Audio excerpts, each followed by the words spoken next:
You're listening to the Racer to Racer podcast presented by Race 92. Race 92 is a vintage inspired racing apparel brand specializing in celebrating vintage race culture and adapting to motorsports today. Check out race92.com for all your racing merchandise needs. Speaking of Race 92, I have one of our Al Jr. collection hats on. If you haven't heard before, we're still running a special promotion. For every Allen Jr. item purchased from race92.com, you will receive a special limited edition card set. And 50% of those card sets are actually signed, or they have a signed, let me say, they have a signed version or signed card, a special limited edition card by Allen Jr., hand signed by him. So go to race92.com for Allen Jr. and any other merchandise, racing merchandise you may be looking for. But I'm your co-host, Aaron McAtee, other co-host. You may have seen walking out of Barbara Lines 459 with big old spot on his face. You may have seen him at a dirt track. He is Scott Bowie. Hey, Aaron, what's going on, buddy? Not a whole lot. We're Well, here at Chili Bowl week. we are. It sounds like maybe doing something on Saturday for Maybe that. we Maybe. maybe do. We're trying to do a viewing party, possibly in McGilvery's, but we will post on social media. So please stay tuned to social media. Working out some bugs with internet issues there, and a couple other things because you have to watch it on Flow. So we want to make sure if we're having a party there that we're able to watch it. Yeah, absolutely. Um, And Simon done busted through the door like I knew he would. What's going on, buddy? it happens. the But yeah, make sure, thanks everyone for listening. So our episode today, first off, make sure you like and subscribe on YouTube, Apple Podcasts, anywhere that podcasts can be found. Our episode today is a guy that, I think actually a lot of people probably in racing know him. I mean, I knew the name just because of his book series and videos and the coaching that he does, Speed Secrets. Ross Bentley. Ross Bentley actually drove. He actually won his class in a 24 Hours of Daytona race. He raced in several kart races. Tried to qualify for the 500 a couple times. It was a really good road racer. Obviously, I mean, winning your class at Daytona, obviously, you got to be a pretty good road racer. Yeah. But he's really made his mark on really kind of the driving coaching side of things and yeah, I mean, it was really, really good talk, and he's coached Indy 500 winners. He's coached motorcycle racers. Like, it's pretty crazy how many, kind of his involvement with racing. And it really goes beyond just, and I mean, obviously, I think I kind of realized this before, but like after talking to him, I realized that like his coaching, I mean, in general, goes way beyond just making sure you hit your apexes right. It's about really life in general and connecting it to Yep. auto racing and just really understanding your passion for it because that's a lot of it. Passion drives the sport. And it's nice to talk to someone like that. Obviously he understands how racing works, and if you're looking for get into racing or whatever, or driving coach, I know he has several different options on his website. And as I'm talking here, I'm gonna get the exact website URL, but he was a very great guy. He's a great guy to talk to. Um, Yeah, Obviously, yeah, Ross was really good to talk to. I knew a little bit about him, didn't know a lot. I really like how he approaches things from the mental standpoint absolutely. because, I mean, as long as your ankles work properly, everybody's ankles kind of work about the same, right? So then it comes down to so much of the not only hand-eye coordination, but the mental side of it, and it's just tough. And he really addresses that in the talk we have. Um, and like you kind of alluded to, so much of what he talks about is universal, and not only to auto racing, but to most things in life. But Yeah, um, it was, yeah, I found it really enjoyable. yeah, and it's speedsecrets.com. You can find anything out about Ross you'd like to. Kind of look at the services that he offers. His books and videos and different things, and Yeah, no, I think everyone will enjoy the talk. Um, but yeah, Yep, me do we too. have? I Now I was going to say, do we have any other racing news? I mean, Daytona man, 24 is coming up.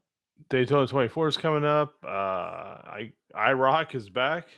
Yeah, Called I Rock this time. I guess whatever that series is called that they've been running. I guess that was just SRX.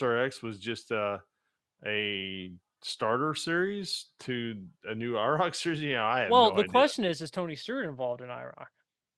Yeah, I don't know. I mean, that's a great question. Um, and speaking of Tony Stewart, they've relaunched, rebranded Stewart Haas Racing. They all have all new logos and kind of a I wouldn't say a new mission statement, but a refocused mission statement, and so that's going to be interesting. I think Tony's taken a lot of probably he's been hearing it a little bit. You know, Tony likes to hear people chirp at him a little bit, and then that gets him motivated. Yeah. So we'll see how this goes for him. Um, Other than that, not a ton of news that I can think of. Chili Bowl's going on right now. I'm listening to the B main while we're doing this. Um, Logan Seavey looked as dominant in the Race of Champions feature as he did in last year's A main feature. So that is going to be, he has already set the bar pretty high for this year. Um, so that's going to be interesting to see if there's anybody who can really race with him come this Saturday night. Um, Other than that, man, I don't really have much. Yeah, no, just shout out to some of our sponsors, obviously. Man, we've had some cool weather. It's going to get really cold tonight, if I remember Yeah. correctly. Well, it's going to get really cold this weekend. That's when it's going to get really cold. Yeah, so if you have any issues with your heating needs, Scott Bowen can tell you who to contact. Good folks are good guys. Look them up, call them. They're doing, I know they're doing their winter inspection right now, their promotion.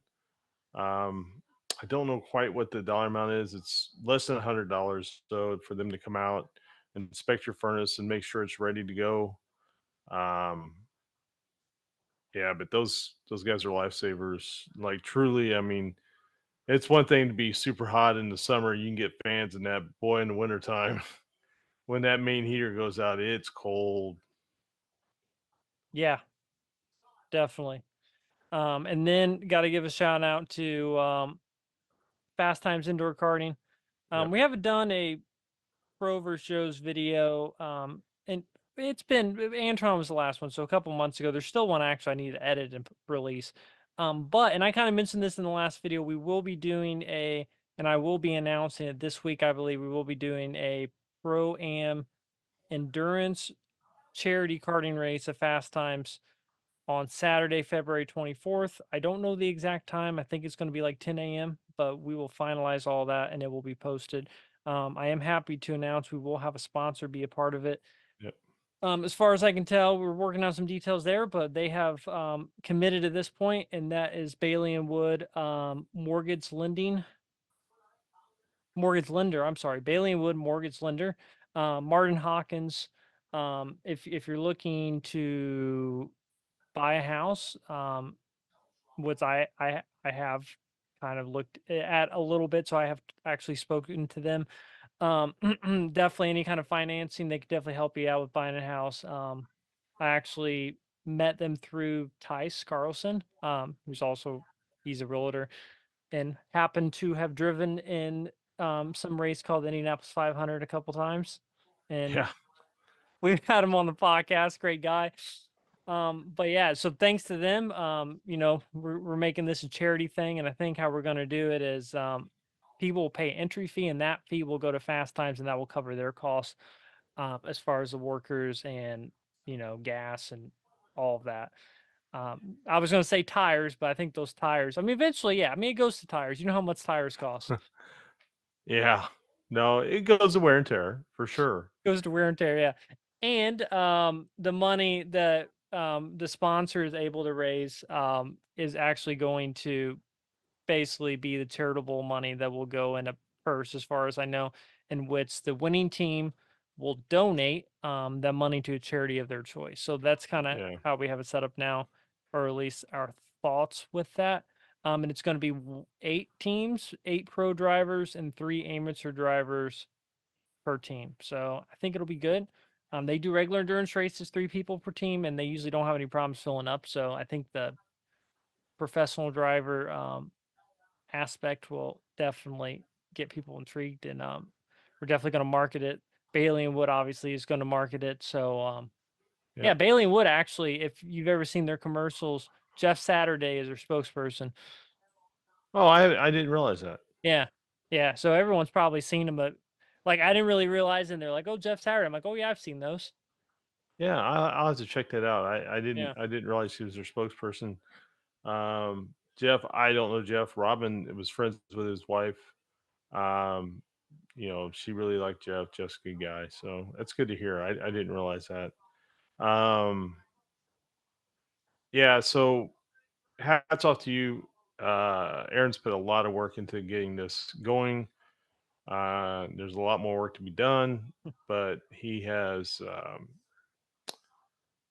really, really, really just dug in and tried to make this happen. And we're going to try to make a good event for everyone involved.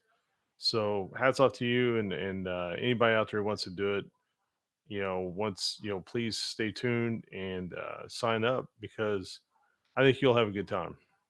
Yeah, absolutely. We're working out some things to hopefully get someone to do like announcing and stuff. So got to work on that this week. But yeah, and in the meantime, if you want to, get into go-kart racing or experience it, go to Fast Times Indoor Karting.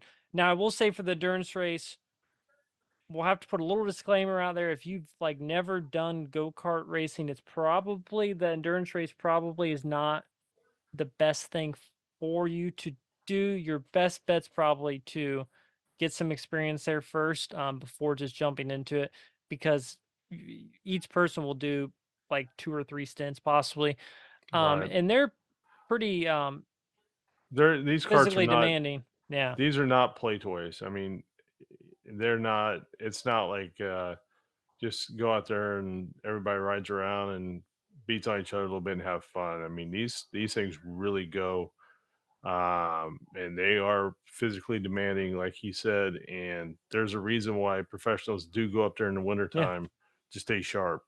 So just keep that in mind. There may be a way for you, if you don't have experience but you want to still be there. I think we're kind of working on something for that. Of course, weather might be dependent on that and several different things. So yeah. I know we have several drivers confirmed. Some of our good friends of the show are yep. confirmed at this point, so I think it'll be good. Yeah, no, like I said, hats off, bud. And I will actually be going to Fast Times, I think tomorrow, with my girlfriend. We're going to do a little trust exercise in the 2-seater cart. So we'll see how that goes. That's funny. Trust exercise, yep.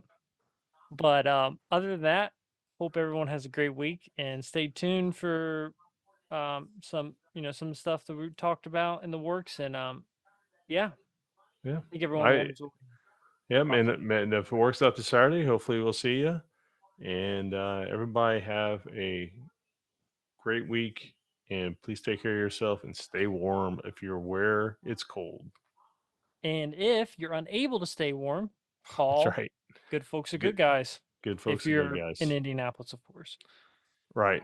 Or near Indianapolis. You or don't have to near be Indianapolis. right in Indianapolis, but like if you're in New York, it's gonna be it's gonna be expensive. Yeah. Well, we know a realtor in New York. He can at least get you a house. Right. All right. That's Well, right. our guest today drove in kart, won his class in the 2003 24 Hours of Daytona, is a driver coach, author. We are joined by Ross Bentley. Ross, thank you so much for joining us. It's great to have you on the show. My pleasure. It's always fun talking to fellow gearheads, race nerds, whatever you guys are. All the above. I've been called a lot of things in my life, Ross.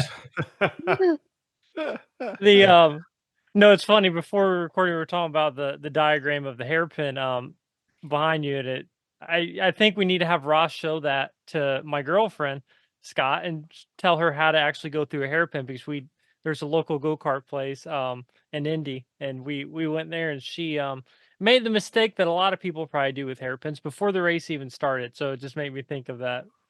Seeing a hairpin Funny. behind you. Yeah, everybody needs to know how to drive a hairpin. Yeah. Right. You can probably guess the line that she took going through the hairpin. Probably pretty tight around the inside. Yep, absolutely. Yeah. Feels fast. And then she went straight into the wall, as you could imagine, because you don't have enough room to turn. Yeah. Actually, all the local karting places around the country, I think, are just the whole indoor karting thing and everything, like how that's made the sport, I don't know, more accessible and more and more people try it. One of the things that one of the things that happens obviously with racers is people say, well, it's just driving around in circles, right? Right. I drive down a highway and, like, how difficult can it be? And it's kind of cool when somebody goes to an indoor karting track and they wall the wall, they hit the wall, and it's like, whoa, maybe it's not as easy as I thought. So, yeah. Right. Yeah, no, that is always funny. I mean, it's just like even drag racing, right? And of course, on track drivers, on track racing people, like, road racers or oval track racers, and drag racers, two totally different types of people.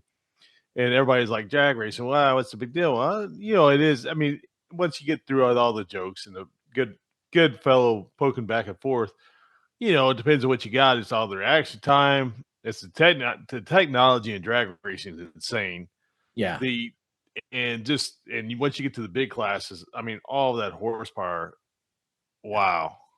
Yeah, I'm probably 15 years ago. I get this email from this guy saying, "Hey, I read one of your Speed Secrets books, and it's really helping me. And I'm a drag racer." And I'm kind of like, "Really? How did that? What a drag racer get out of it?" And a lot of what I write about is about the mental game, which obviously the mental game of drag racing is a big part of it. And it's Clay Millican. So he and I have stayed in touch through the years, and Clay just had a really, really good season, top fuel drag Oh, yeah. racer, NHRA guy. And I can remember, I went to a race with him one time and spent a weekend with him. And at one point in time, that's when they were still doing the quarter mile. And I said, "So Clay, tell me what you do in 4 seconds." And it took him like 20 minutes to explain everything that he did in 4 seconds. It blew my mind. So I have massive respect for every form of motorsport, drag racing, oval, rally. I've sat in the passenger seat or the co-driver seat with top world-class rally drivers, and I actually think those guys really are crazy. Oh, yeah. Yeah. Yeah. Well, drag racer too. I mean, like, Aaron, you went to the Nationals last year, right? Yeah, last year Or this year. No, well, 2022. And and if nobody's ever went, when they get to the big boy classes, that is unbelievable being by the start finish line. It is unbelievable. Yeah. When your rib cage is trying to rattle itself out of your body. Right. It's It's an insane. experience. Yeah. But so we do this like indoor go-karting like video series, and we actually had Antron Brown on it, and I will say Antron knows how to get around a road course pretty fast. Interesting. Antron's a racer. I mean, he's a straight up racer. Like he can really, really race. I mean, he was faster. He was faster than like former Indy 500 guys. A couple of them. I mean, he's quick. Wow. Yeah. So drag racers do know how to turn right and left. Some do, probably not all of them. But there's at some point it's racers are racers, and yeah, absolutely, figure out how to be fast. Like, it doesn't take them long to figure out, it didn't take Tony Stewart very long to figure out how to go straight either. No. Right. That's right. Absolutely not. Yeah, a lot of people don't realize, like, the Colettas, like Scott and them, they actually ran midgets and sprint cars. Yeah. So I mean, they have it. Especially Scott had a ton of of that type of experience too. Yeah. Yeah. So I'm sorry. Go ahead. Yeah. No, I was just going to say, yeah, we're, racers are racers. Yeah. Yeah. So talk a little bit, Ross, about kind of how did you first get interested in racing? How old were you when you did your first race? Well, I actually didn't do my first race until I was 19 years old. Uh, I'd been going to races with my dad since I was 5. My dad was sort of got involved with local roundy round stuff, and we were at an oval track every single weekend. Oh, nice. He was building and prepping sprint cars and super modified. So I grew up in that world in the Northwest, and every weekend was doing that. And like as a kid, my best weekends ever was when we'd go to on Friday night, we'd race at one oval track over in Vancouver Island. And then on Saturday night, we'd race at the one closer to Vancouver. And then on Sunday, I'd get my dad to take me out to the road course, Westwood racetrack. And like as a kid, it couldn't have gotten better than that, two nights on the oval track stuff and a Sunday at the road course. So that's what I just grew up doing. And it was one of those things where like all of us, well, maybe not all of it. Most 5-year-olds, you kind of go, I want to be an astronaut or whatever. And for me, it was, I want to be a race driver. And, but I think the thing for me was I'd seen drivers driving mostly super modifieds that were in my early teens. My dad was running super modified there, and I saw a lot of drivers who they were good, but you could tell they weren't gonna win. And so I was kind of told myself that if I ever got to the point where you just don't have it, like you don't have it, go do something else. Because I'd also seen how difficult this sport is, but good or bad, I went and did my very first race was in a super modified, and Oh, nice. somehow, yeah, first time in a 600-700 horsepower super modified, and on a 3/8 mile paved oval, and somehow I managed to win my first race. Oh, wow. And it was kind of one of those, oh, okay, well, I guess I got to keep doing this then. And Well, I guess that's my career now. yeah. Oh, that's great. Yeah. Super modified racing unfortunately didn't take off in the Midwest, but boy, on the West Coast, especially, it was such a huge thing. Obviously, all the names. I don't know a lot of them, but Hamiltons and Trujeros and people like that. In the Northwest here, I mean, the big, Tom Sneva came up through there, and Sure. his Yeah. brother, Jerry and Blaine, and what was the fourth brother's name? I can't remember. So Jan. Yeah. Tom had been, had kind of moved out of super modified and gotten into Indy cars. But when I did my very first super modified race, on the front row next to me was Blaine, I think. And like behind me was Jan, I think. So, I mean, Oh, wow. the Snevas, and, I can remember a couple of times where you're living in Vancouver and we'd race on Vancouver Island, and it was a hour and 45 ferry ride. So all the teams, pick up trucks with their trailers with their cars on it, all load up on the ferry, and all the teams are going over there and then coming back. And I can remember, I don't remember Tom Sneva's father's name, but he was a brilliant engine builder. And I can remember sitting there one time, I was 12 years old or something, sitting at the table having dinner, and my dad's asking him, different questions about building the engine. And he's like, well, you run this crank with that rod and these pistons, and then he's just going on and on. I'm just like, who is this god of engine building here? Right. So yeah, I kind of grew up around that stuff. And so I also had this first, and I don't really know why, but road racing also appealed to me.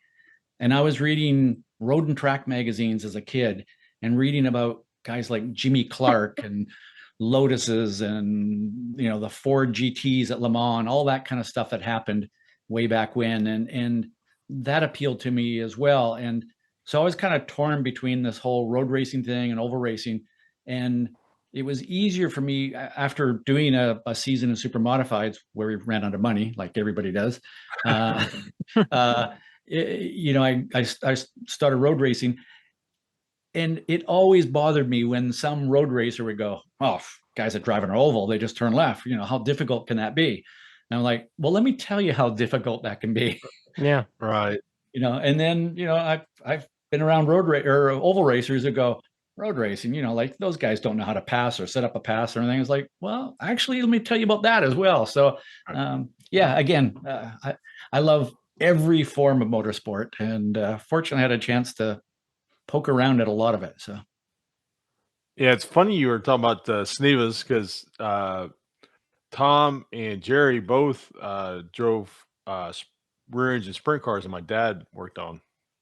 uh, Yeah, they drove for Gilhausen, and Dad took care of those cars for Gilhausen.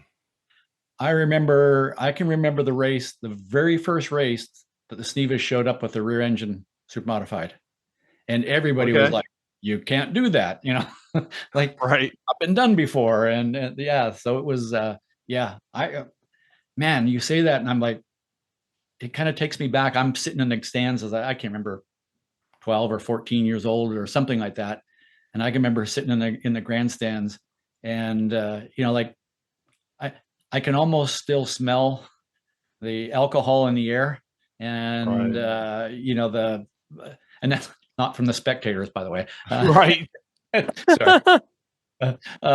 But just that whole smell of all those super modifieds running on a small oval track, and the sound, and yeah, I can picture that car right now. So cool memory. Yeah, Oh, that's awesome. yeah, Yeah, that's yeah. It's funny that we're talking about Stevens because I was thinking earlier. I'd watched some of your videos, just kind of preparing for this, and I don't know why. For some reason, I was thinking about Tom when you were talking about the videos, or when you were after watching some of those videos, and Tom is like the first really great race car driver I remember as a child. I remember now. That being said, I was lucky enough to be around quite a few, um, but like the very first one stuck out so much for me was Tom, and then Tom Bigelow is the other one.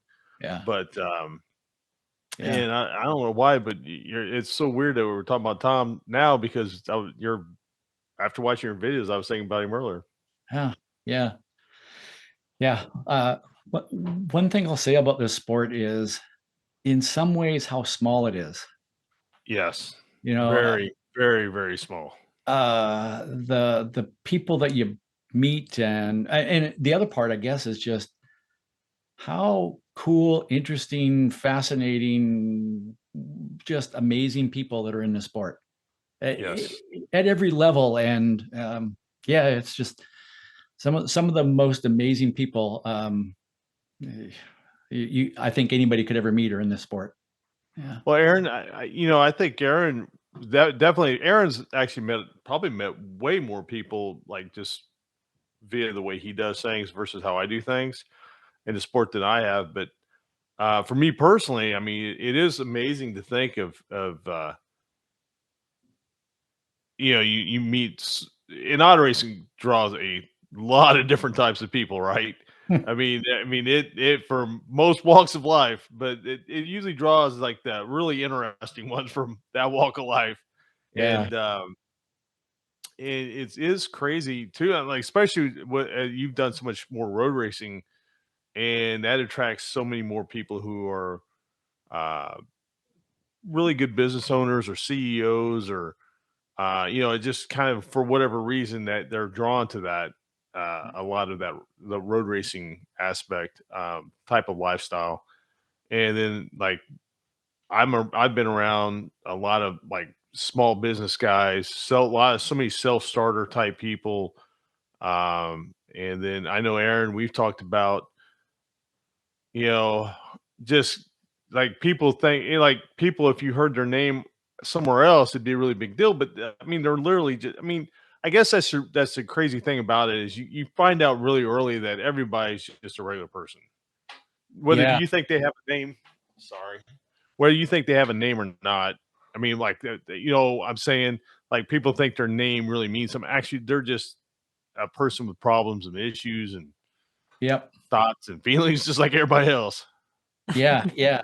And I've been very fortunate in some of the coaching work I've done, where I've worked with people in, like, I've coached rally drivers, rallycross drivers, flat track motorcycle racers, superbike motorcycle racers, Right. top fuel drag racing bikes, motorcycles, top fuel drag racing guys, NASCAR, IndyCar, like sports cars, like, and I think the common thing is just uh, how intelligent they are. The drivers, like, just the very, very best drivers are super intelligent.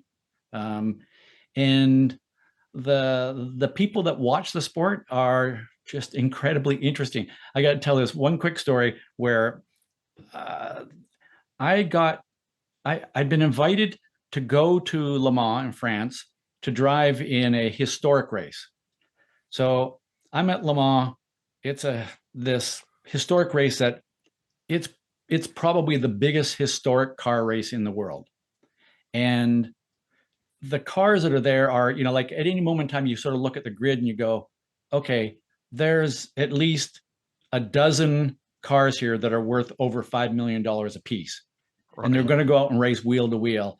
And I'm in this grid and I'm going to go out and do this historic race. But one of the things that got me was, like, you just stand back and you kind of look at the crowd. And as you can sort of imagine, some of the crowd at a place like this, there are men dressed in really expensive clothes, women wearing dresses and high heels and, like, jewelry, sparkling all over the place. Like, it's just weird. And you look in the parking lot and there's Ferraris and Bugattis and Rolls Royce. I mean, it's just crazy.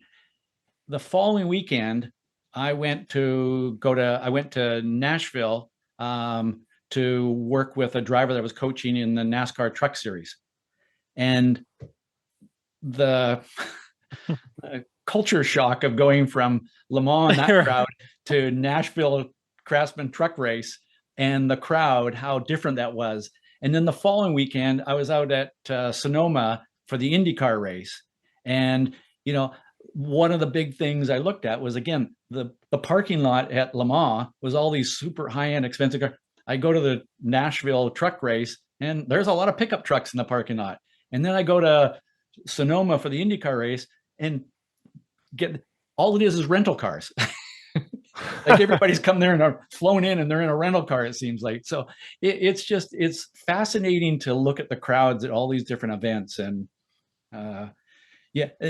I'm at a flat track motorcycle race in Springfield, the Springfield Mile, which is their Indy 500. And, in flat track motorcycle racing, a lot of them are Harleys. And so there's a big Harley crowd that's there. But I think times have changed, because I'm there and, I look at the beer garden and there's like 2 people in line. And then I look over here and there's a coffee stand selling lattes and there's like 30 people in line for that. I'm kind of like, wow, I think times have changed. So right. Maybe my stereotyping was not correct. So yeah. It is interesting. And Aaron and I've talked about this before, where I think I mentioned to him, we've been to a few, like, or at least one sprint car race together. I can think of maybe a couple. But like, I go to the pits at a lot of these tracks, and I mean, we're talking, small town Indiana, small town Illinois, what have you. But you walk through those pits and there's $10 million worth of trucks and trailers, or more. Yeah. Trucks and trailers, and not including race cars. We're not even talking about the race cars. Yeah. We're just talking about the trucks and trailers and equipment, maybe $20 million. I mean, and it is staggering when you really step back, or you go to somewhere like the Chili Bowl, and inside that building. I mean, I couldn't even begin to count how much money's sitting there in just equipment. Yeah. I think somebody told me that motorsport's expensive. I don't know. Is that true? Yeah. They also say how fast you want to go. Then they say, well, how much money you got? Yeah. Yeah. Yep. It's They seem to go hand in hand. yeah. Yep. But you know, I've heard people say it's gotten to the point now where, you know, if a driver doesn't have a ton of money behind them, they're never going to make it. And I don't totally agree with that. Like, I look at the grid for the Indy 500 and I look at 33 drivers and I go, okay, how many of them came from super, super wealthy families? A few, but not that many. I'm not going to say that, you know, that everybody was living on the street or anything, but most of those drivers that are there, most of those 33 drivers, they just worked their butt off to get there. Like, they made it happen. They found a way. So, well, and that's it, right? When there's a will, there's a way, and yeah, and you finally, you know, you make it happen. And whether it's one of those investment groups that guys start, or you know, they you know, the hunt and finally find somebody who has the same vision they do, and they can work together, and or what have you. yep. And then, you know, obviously at some point they prove themselves, and then somebody says, okay, come on, let's go. So you got to run fast. You got to be fast. Yep. At the end of the day, I don't care who you are. Aaron and I talked about this. Aaron, who was it you got that ride at Mid Ohio with? Was it Larry? Was it Larry Foyt? Larry Foyt. Yeah, I rode with him in the pace car. I mean, when you think, and no disrespect to Larry Foyt, but you don't think of him like a, you know, Mario Andretti or anyone. But when you're in the pace car with someone like that who raced professionally, even if they're racing towards the back of the field, I mean, they're fast. Yeah. Yeah. If you're in the field, right. Yeah. Yeah. Yeah. Well, I truly mean this. For the most part, the worst IndyCar driver you ever met is still probably the best driver you ever met. Yeah. You know, if you're walking the streets, you know what I'm saying? If you're just a pedestrian, that person's still probably the best driver you ever met. Yeah. Now, if you ask that person on the street, they might not agree. They go, well, you know, I'm pretty darn good at driving down the highway. Right. Yeah. Yeah. Right. So you were, you know, talking about your first ever race, a super modified race. So how did you kind of make that transition? I know road racing was always kind of an interest to you, but at what point in your career did you start kind of doing getting into the road racing stuff? So I had, as part of that whole thinking of, I don't want to go and race and not be good. Yeah. I had found this ad in a Road and Track or some car magazine, and heard about this school called Jim Russell Racing School.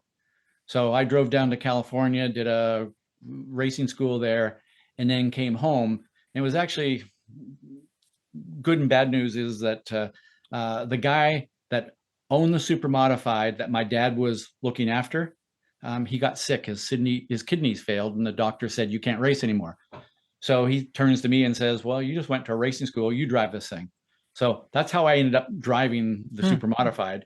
And then, but by the end of the year, you know, this fellow was sick. My dad didn't have the money. I didn't have the money. So that program, I say in air quotes, that went away.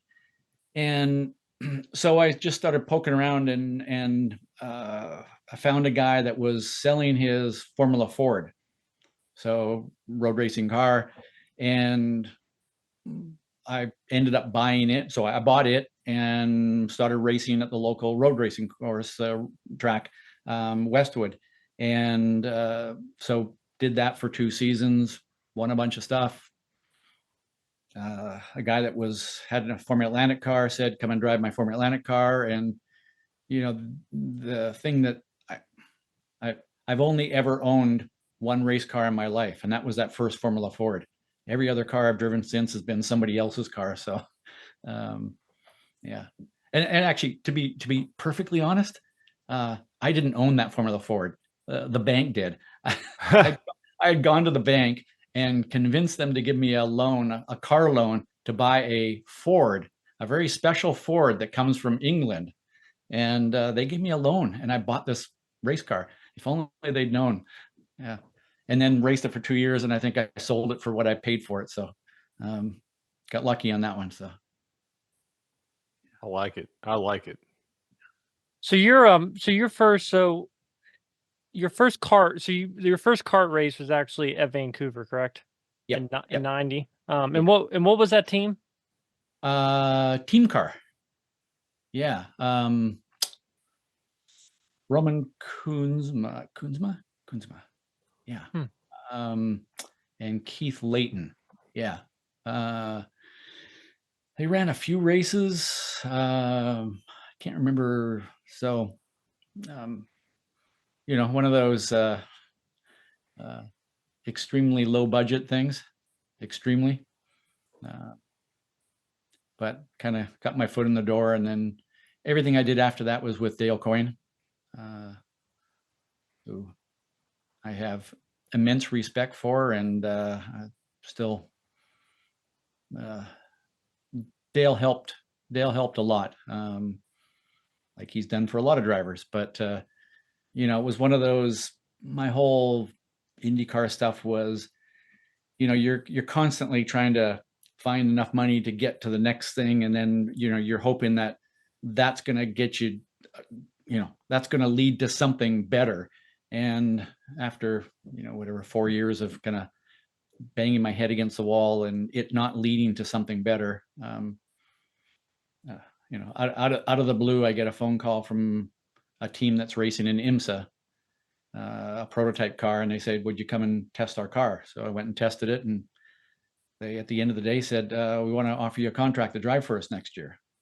And after many years of having to find money, it was like, wait a minute, you're going to pay me to drive?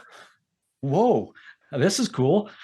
Yes. Was it an Indy car? No, but I had some of my most fun races in those prototype sports cars in IMSA, because they're not as fast as an Indy car, but they're quick.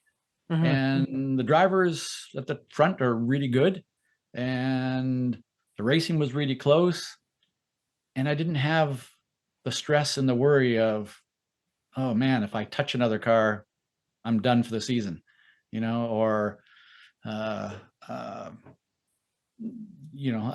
even there were a long time when I was trying to put IndyCar deals together where my wife and I were like, we can't afford to eat this week. And so it was kind of like, finally I was getting paid to drive, and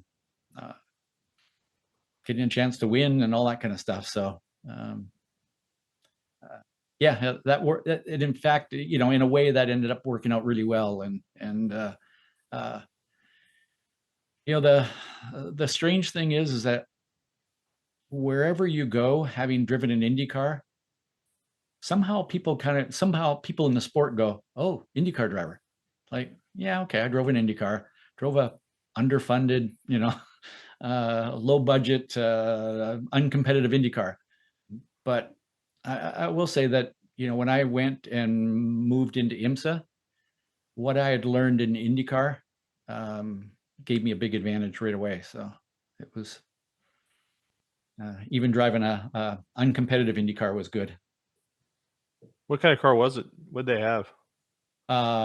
Which one? The IndyCar? The IndyCar. What was it? So basically, Dale always had Lolas. We were running the Chevy Ilmore engine. Okay. But the chassis was, every year that I drove it for Dale, the chassis was 2 years old. And that was when everybody, at that time in the early 90s, everybody got a new chassis every single year. Lola, or, at the time, Penske was also doing it. And then Reynard eventually. Marge, Yeah. Lola. Yeah. I mean, every year there was a new chassis. And the newest chassis I ever drove was 2 years old. And the newest engine I ever had, I think, was 2 or 3 generation old. Like, when the top teams were running the Chevy Ilmore C, I was in the A, the original one. Right. So, always sort of 1 or 2 generations behind. all those years. So, Well, it was and racing was so different back then, especially the amount of money they would spend on the motors and the intricate details they would pay attention to. And just, it's so hard to, it's give and take, right? I mean, I understand. I understand why some people don't like today's Indy cars because they haven't changed chassis for a long time, yep. and the motor program's been kind of the same for a long time. But at the same time, those chassis, people can have them and don't have to. I mean, they're always spending money on them, but you don't have to buy a new one every year. And the motors, you're not you're not a slave to. Hey, did Chevy figure out something that Cosworth didn't, or or whatever? Yeah, yeah, exactly. I mean, there's a side of me, same. I mean, there's a side of me that goes, I wish we didn't have spec cars and spec I'm the engines. same way. But I can tell you from personal experience that when you're in a generation or two old chassis and engine, I don't care who you are, it's you're not gonna be up the front of the pack, and it's really tough to get to that point where, okay, I can show that I've got enough here to get up to that next level or get enough support. And I think what is done with current Indy cars with the spec chassis and essentially engine, is it's just brought the whole field closer together, which is Right. good for the sport. It's good for spectators. It's and I think it gives a driver that comes in with low budgets and not uh, the support of a Penske or Ganassi or Andretti or whatever, right? Without that, it gives that driver a chance to show more now than what you could back in those days. So, Right. yeah. So you were a part of Dale Coyne Racing when Walter Payton was a part of the team. Kind of what was that kind of experience like to be a part of the team with him involved? Man, he was such a special person. He was one of those guys that I think everybody who met him went, "Whoa, I'm like Walter's favorite person in the world." Like he just made you feel special. And actually, the thing I remember most is the first time I met him, shaking hands with him, and I think his hand wrapped around my hand 3 times. Like it's just massive, big hand, like hand. And but yeah, just a super, super nice guy, and um, yeah, passionate about the sport. So he was, yeah. When you walked into the transporter and Walter was there, it's like, well, I guess I'm not going to squeeze by him here in the hauler. So big guy. So yeah, Yeah. He on the football field compared to everybody else, he could look smallish, but man, I saw him once somewhere. Man, he was a big human being. I mean, he had thighs the size of tree trunks. yeah. Especially when he was around little skinny race car driver guys like us. Right. There you go. Yeah, yeah, Yeah, I mean, I it's funny you were saying like I'm, Walter's favorite person. I mean, I don't think I've ever heard one person ever say anything bad about Walter Payton. yeah, I've never heard. I mean, because there's always, whether it's in the sports world or the racing world, somebody always doesn't like somebody for whatever reason.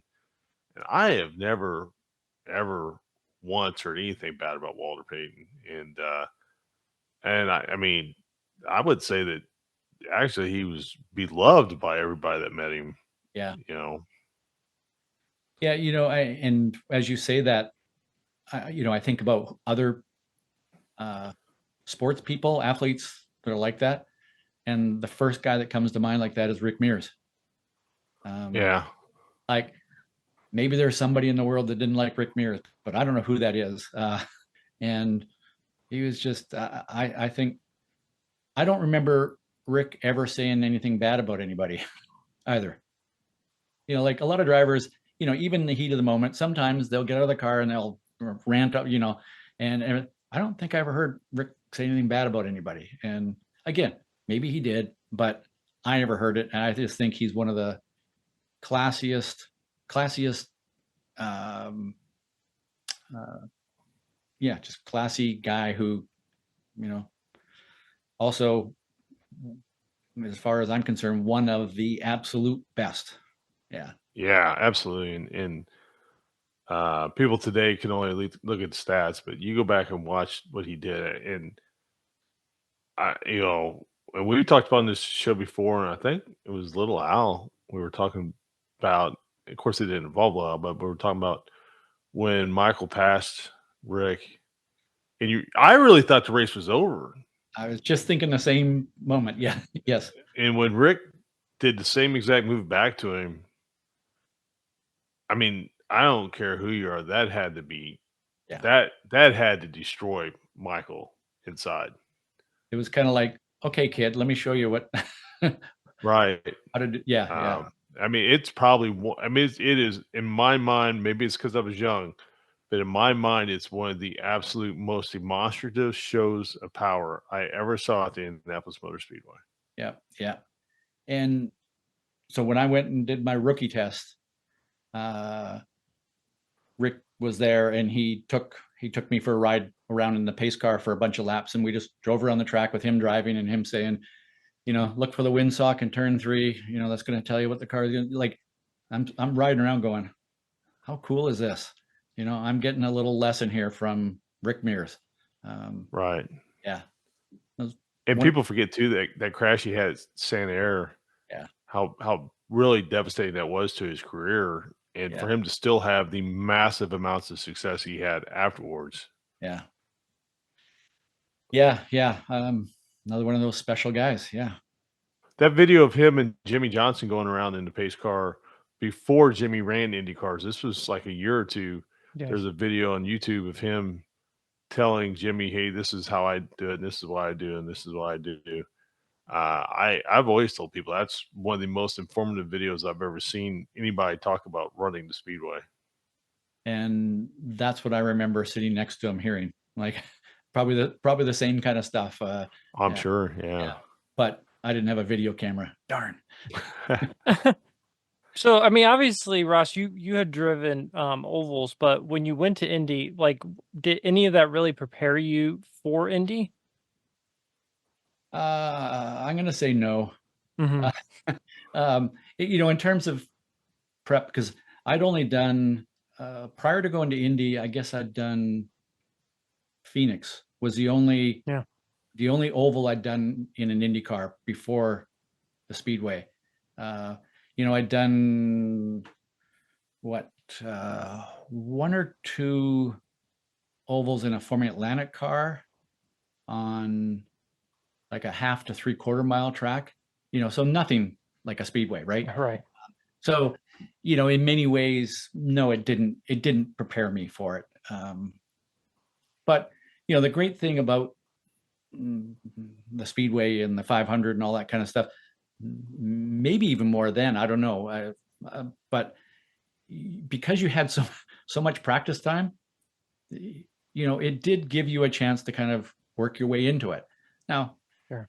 That original part of it didn't, the original or initial part of getting used to driving a Speedway, it wasn't, it wasn't oh my God, this is, I'm never going to figure this out. I'm going to say the most difficult part was adapting and dealing with the changing conditions. And, I can vividly remember one early in the day runs where I don't remember exact speeds or anything, but like we're running really competitive speeds, and I'm thinking this is easy. And then the afternoon, the weather changed, and all of a sudden I'm like 8 miles an hour slower, hanging on for dear life, thinking I'm going to die doing this, and having the mental strength to work through that and go, knowing it's okay, it'll come back, and the guys will get it sorted out and we'll get it better. And I guess really what I learned there was that as a small team with small budgets and not the great huge engineering staff and all that kind of stuff, when when your setup aligns with the conditions, you can be fast. But the biggest difference between those teams and a Penske or Ganassi or whatever is the big teams can adapt quicker to the changing conditions. Right. And Sure. and then the drivers know, oh, okay, well, this isn't working. I'm not going to force it. I'm going to, I'll manage this and work through it. Whereas, the first time there and you're going through this, it's hard not to start to go, oh my God, like, let's panic. And and start to question yourself going, can I do this? So it's while my experience at the Speedway was not super positive, there were moments of good things, but I have never experienced anything else in my life where the emotional roller coaster that everybody talks about is so strong. Like I don't think anybody can even imagine what it is like going through that until you've done it. Well,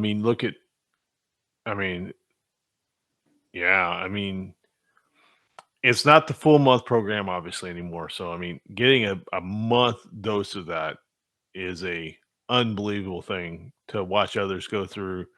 I worked on a team once when it was in the full month, and we weren't great, but still we had lots of ups and downs.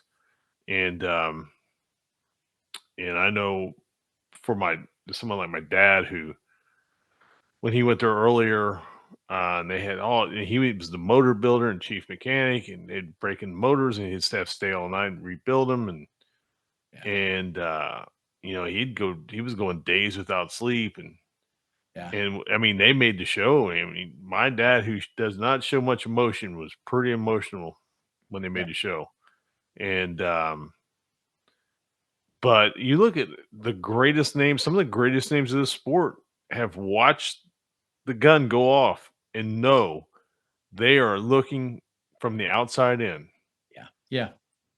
And that's what, to me, that's the one thing that still makes it amazing. And I felt terrible for Graham Rahal. Yeah. I did. I hate to see that. At the same time, hey, if you weren't good enough, you can't participate. Yeah. And it rewarded those who were good enough. Yeah. I don't think I've ever seen as many grown men cry as I've seen at the Speedway. Sure. Yeah. You look at Fernando Alonso. Not crying. Fernando Alonso. Yeah. Outside looking in. Yeah.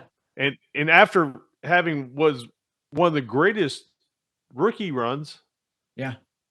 Ever. Just a race he was probably going to win. And of course he had an engine brake, and I put Alonso up there with one of the all-time greats. Yeah. Because he's driven a lot of different types of vehicles. Yeah. He's kind of in the mold of a AJ and Mario and Tony Stewart and guys like that can just drive anything. And to see somebody like that struggle, it puts it into perspective that when somebody with a lesser name than Alonso doesn't make the field, was it what caused that? The natural response, most people just go, well, the guy's not fast enough. Could be that. By the way, it could be that, but it could be a lot of other factors. Was Alonso talented and skilled enough to qualify for the Indy 500? Absolutely, but he didn't. So, yeah. Yeah, it's a tough it's place. Tough, man. Roger stood on the outside. His car was almost staying on the outside looking in with Will just a couple of years ago, and Will Power, one of the bravest men I ever saw, because it ain't like he just brushed the fence off too. He hit that fence pretty hard, and he just like, whatever, this is what I've got now. Yeah. So I better stay in it. Yeah. Yeah. Until somebody experiences it, and if somebody's hasn't been to the 500 yet, and experience some of the build up to it, Yeah. you gotta go. You gotta go. Yeah. Yeah, I mean, I know I've introduced my girlfriend to, she knew nothing about racing at all. I still remember when I met her, she wanted to go on a trip or something Memorial Day week, and I was like, "Yeah, that's probably not going to happen." Yeah. Yeah. But Yeah. It's funny how we live our life around certain events. Right. Yeah. so you talk a little bit about how you got. Obviously, you have Speed Secrets. Talk a little bit about how you kind of transitioned into the driving coaching. Writing books, that sort of thing. Uh, so when I went to that Jim Russell school that I mentioned, Yeah. at the end of the school, they said, "Hey, do you want to stay and become an instructor here?" Oh wow. And I can remember going, "Huh, that would be interesting." Like it kind of planted a seed. And I had, through my teens, I'd played a lot of tennis. In fact, there was a point where I'm kind of like, maybe I can make a career as a pro tennis player. And so while you're doing that, I spent a lot of time coaching other people in tennis. So I knew that I liked the whole teaching aspect. And so I didn't stay and become an instructor there. In fact, one of the other instructors came over and said, "Don't do it. Don't do it. If you do, you'll get stuck here for the rest of your life and you'll never get a chance. Go home, figure out how to go racing. Go racing." So I did that, but it had planted a seed of, wouldn't that be interesting to teach this, to instruct this, to coach this? Um, and I always say the being a professional race car driver, I don't know of any other profession in the world where you compete for your job with somebody that's willing to pay to do your job. So, imagine you are, you're the vice president of marketing for ABC company, and you show up to work one day and your boss goes, "Go home. Somebody over here is going to pay $150,000 a year to do your job." That's what being a professional driver is. So most drivers end up finding something else they do.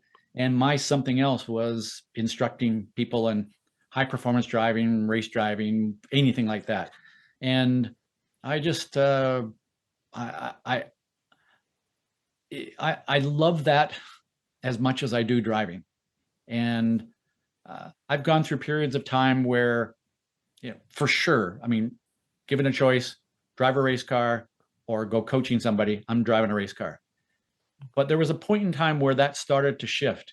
And part of it was, again, the part that I never enjoyed about being a race driver was the constant chase for the next ride and the constant chase for the next sponsor and that whole part. I never enjoyed that at all. But I don't think I complained about it. I just did it because I was wanted to race so bad. But it got to a point where, was I perfectly satisfied that I'd won everything that I ever wanted to win? No, I wanted to win more. But I kind of accomplished some things, and then I started coaching drivers and helping them win things, and it's a different kind of a sense of achievement, where there are times where I go, you know what? It'd be easier if I just got in the car and did it myself. But I'm in a position here where I've got to figure out how to get you to do it. And that's even a bigger challenge. And so I just, this started just morphing into me doing more and more coaching. And I actually feel like there was a time where I was an instructor and then I changed to a coach. And I think there's a difference between those two. But, I started coaching more and more drivers, and a lot of time, spent a lot of years where I was coaching kids coming out of karting, moving on into open wheel cars or sports cars or something. And, my goal was to help them achieve their goals. And like I said, I really, really enjoy that. And still to this day, I mean, I'm coaching drivers all over the place. The biggest difference now is with technology, I can help more drivers. You know, when I'm coaching one driver, it's one-on-one. And at the end of the day, I go, I help one person today. But if I'm doing webinars and writing books and creating training videos and all these different things, it's like I can help thousands of drivers. And I'm going to say that if, as a race driver, if you're not selfish, you're not going to be at the top. And I spent a lot of years being selfish. Right. And then when I made that transition to coaching becoming the priority, I had to stop being that way. And I had to flip that around and be, I'm very selfish about my drivers that I'm coaching, but it's not about me. And that was a big shift. But I kind of realized that I couldn't do both of them at the level. Like I wanted to be the best at whatever I do. And I couldn't be the best as a race driver and as a coach, because you have to have this different mindset. So I guess that's kind of how it morphed into that. So when I think of I'm sorry. I was No, gonna go say, ahead. when I think of, like, race car driver scenarios, I think of, first off, the young kid that grows up racing, 10 years old in a go-kart in a quarter midget. And then I think of the 40 or 50-year-old that is a president at a company, has a lot of money, and he wants to go racing. I'm guessing you've coached in both of those scenarios. How does that vary? How does that vary, like, between those, two completely different people, but they're both, kind of have the same goal? well, great point great question, because they are, I mean, there are similarities, but they're very different in some ways. And Sure. when I'm working with a young kid coming out of karting or quarter midgets or whatever, where they're coming from, a lot of times I have to find out who's really driving this thing, because sometimes it's the parents or a parent. Right. And I have coached young drivers who didn't want it as bad as the dad did or the mom did. And so you kind of have to be realistic about that. And I'm going to say that's both a challenge and a problem. So, I've had to have some, let's just call them interesting conversations with parents about their kids and about what their goals are for their kids. And I've also worked with kids who, they're dragging their parents along, kicking and screaming, like, let's go. And a great example is Colin Brown, who's in sports cars now, who had raced, he'd raced in NASCAR with Roush and stuff like that. One of the reasons that Colin is so good is just how badly he wants it and how hard he works at it. So, I started coaching him when he was 12 years old, and it wasn't a matter of, the parents forcing it on him. It was, he was going to do it. And so there's that. Working with what we typically call a gentleman driver, somebody that's sort of reached somewhere in that middle age range. They've become successful in business. They've got some money to spend, and they decide they're going to go racing. And it's interesting how many of them, they can apply a lot of the business lessons, a lot of the things that made them successful in their business to racing. But there comes a point where there are some differences, and the best ones adapt, and the ones that don't adapt never quite go as far as they could. And I've been coaching a driver now who just over 5 years ago, he didn't know how to spell race car. Like, he'd never been to a race, and he got, he bought a Cadillac, the CTSV or whatever, the 4-door Corvette Cadillac. Right.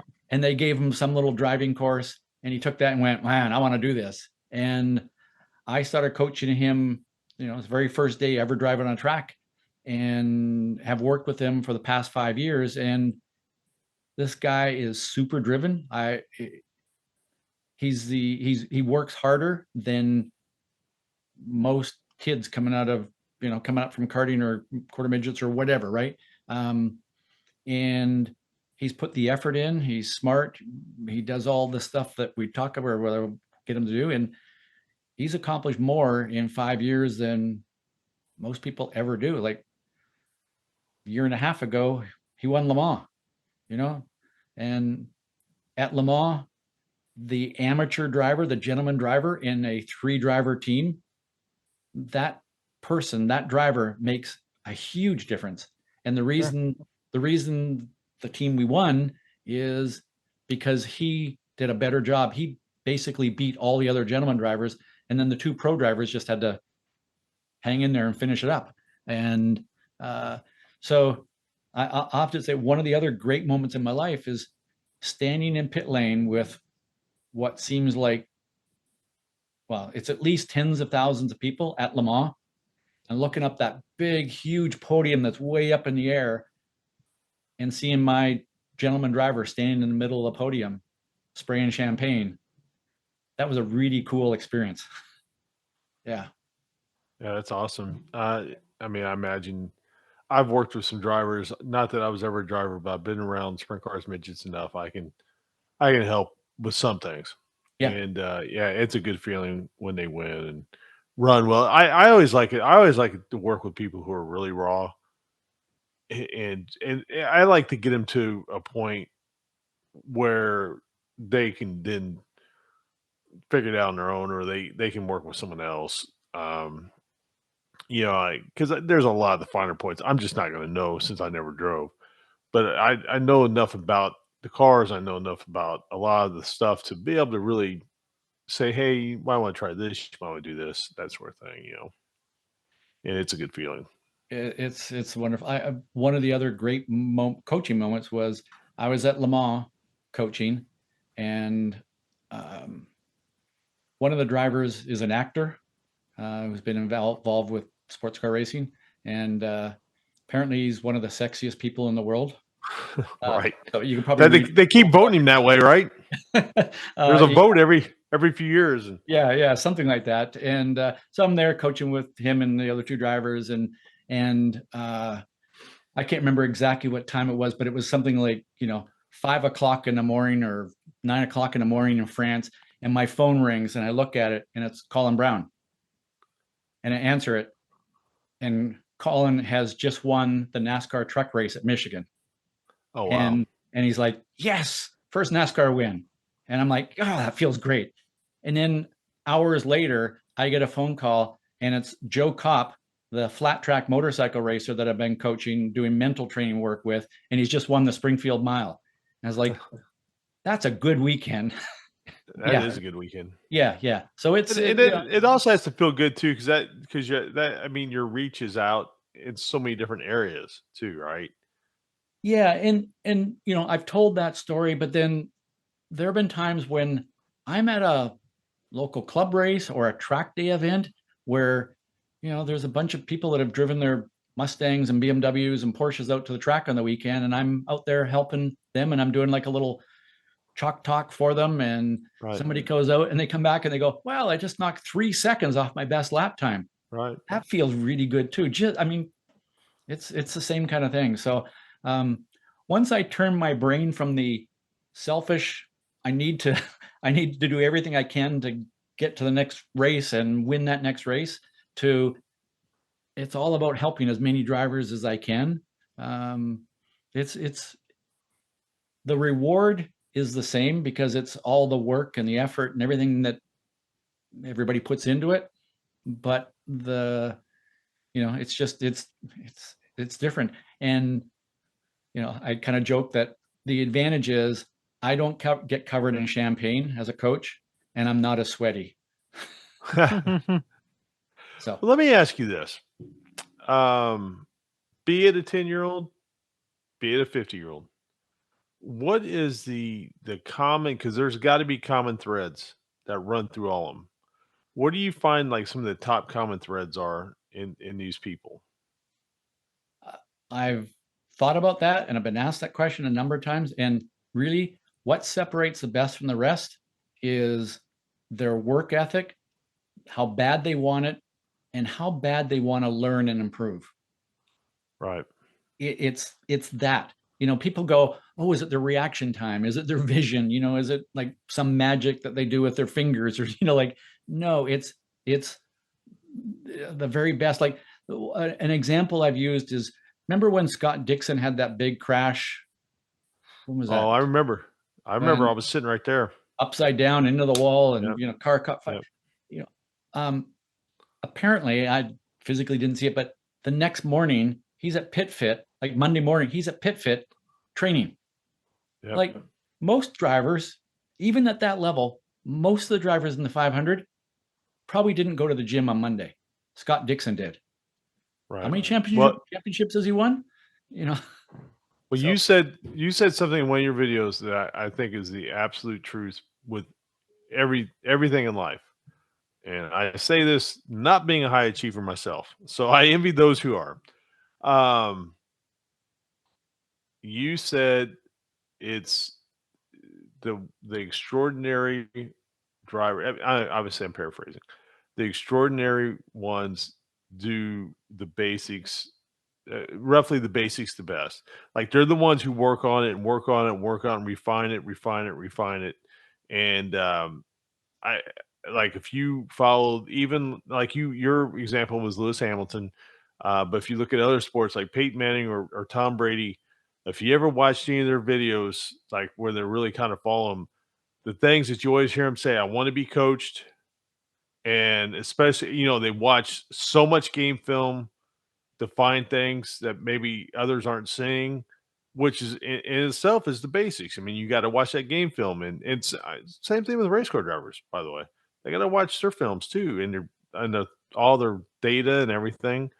And but it was that repetition, practice makes perfect. However you want to put it, that those two excelled in. Yeah. I'm going to say a lot of drivers, and Aaron, to your question about the gentleman driver, what separates the best gentleman driver from the less than best? A lot of the less than best, and they're not. I'm not saying they're bad, but they're just not quite the best. A lot of them will come in and they'll go, "What's the quick fix?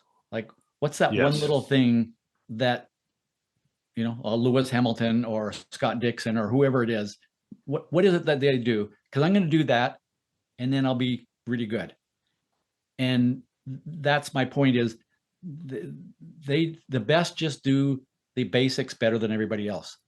They do, they apply the brake pedal the same, they lift off the brake pedal, they get on the gas pedal, they turn the steering wheel. They do all that the same as everybody else does. They just do it better than everybody else. And it's from that super focused, deliberate practice.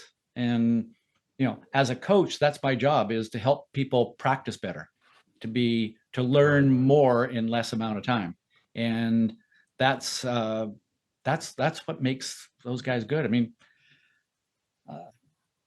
we could sit here and argue all day long about, was Scott Dixon born with any more natural talent in his DNA than Will Power or Joseph Newgarden or whoever, or did they have more?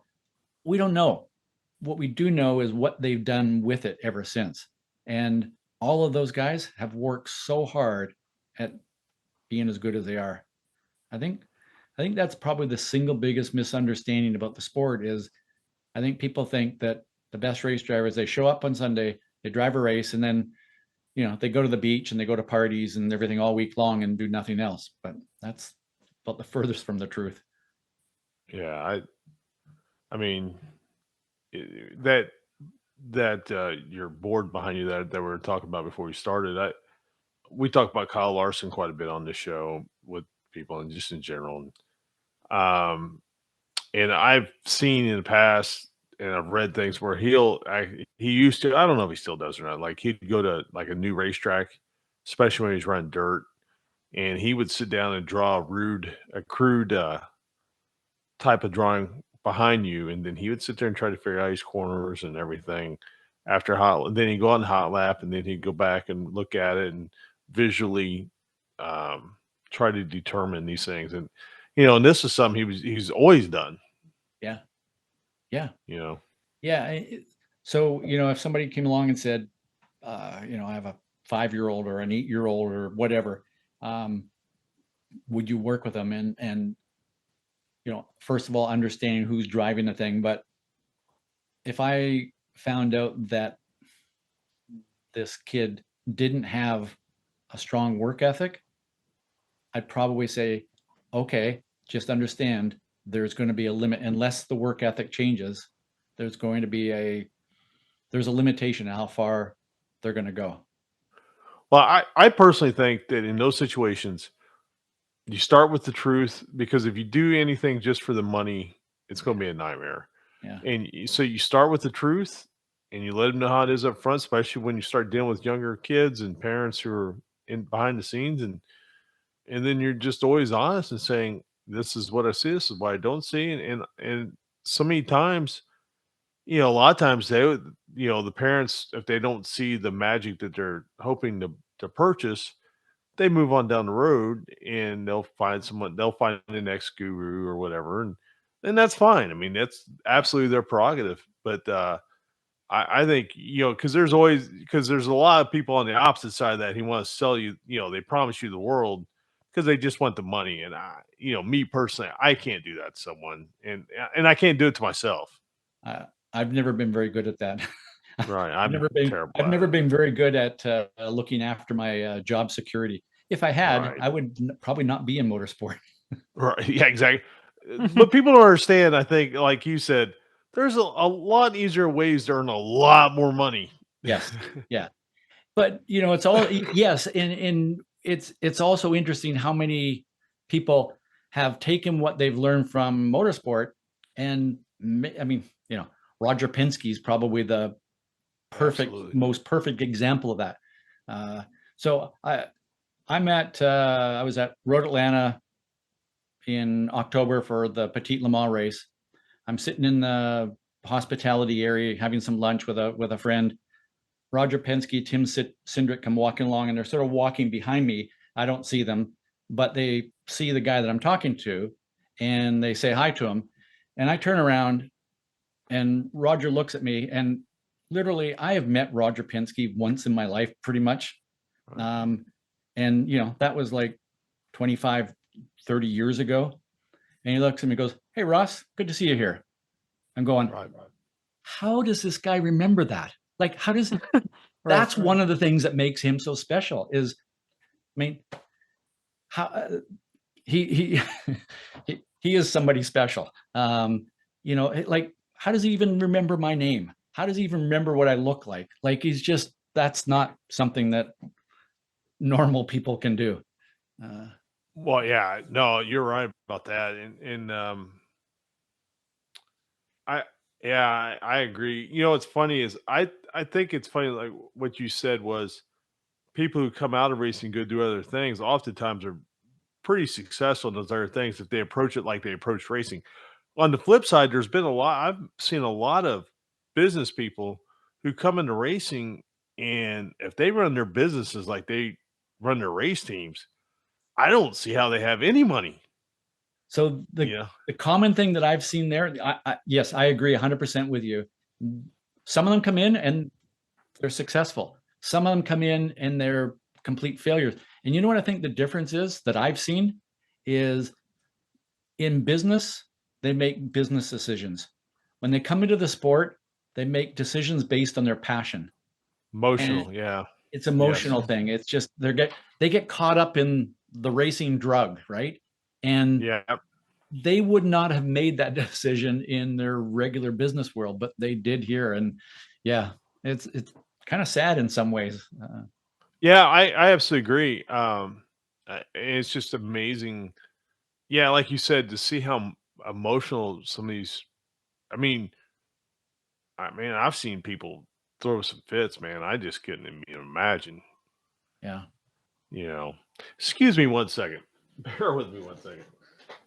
I've got a cat. His name is Simon Pagino. Paul, like Pagino.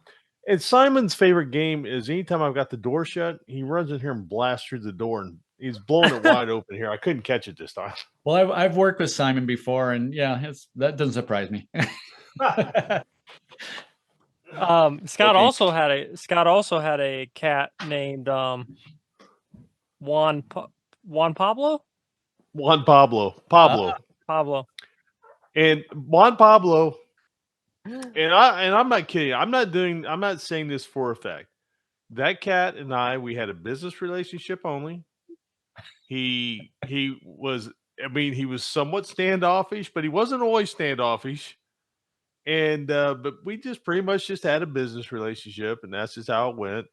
And it is funny because Yeah, that it's kind of fitting, similar. Yeah. fitting. Yes, yeah. Yeah. Oddly enough, very fitting. Whereas So, this one here, he likes to be the life of the entire situation, though. yeah, okay. He loves, this guy just loves to just blast that door open. And I said a little different now, and I can't catch it like I used to.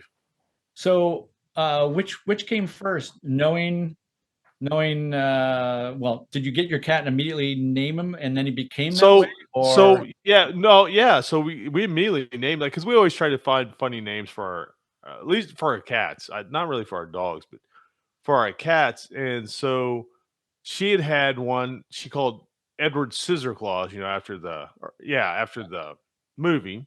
yeah, And then we had Juan Pablo, and then we had Simon Pagino. Well, we named him as we got him. Like, I mean, yeah. the day we got him. Hmm. And it's crazy how he is. Wow. Maybe if you name a cat that way, that's the personality they take Yeah, on. maybe just if we had named one Dixon. I mean, that guy just Yeah, he'd been just nails all the time. just quietly go about doing his business and doing That's everything right. right. Yeah, Speaking of which, and I know we've been joking around. Now that I find that to be an interesting situation, talking about the mental side of the sport, because if you were to ask me, give me one race car driver that I know that I think is the toughest mentally, I think it's Scott Dixon. That said, Scott Dixon had one of the most unbelievable moments I've ever seen there when he sped coming on pit lane. And yeah, that just shows you it can happen to anyone. yep, yep, yeah, I mean, it has to be the only momentary lapse that he's had maybe in his entire run there. yeah, yeah. Which, yeah, like you said, it points out that anybody can make a mistake, Yeah. and How important the mental game of it is. I mean, because yeah, that was it. That was it. yeah, That was the moment. And I And think if I had to take somebody said, Scott, take all your money and bet it on the most important moment of the race, and Scott Dixon's got, is he going to do the right thing or not? Sorry, I'm going to bet that he is yeah, every time.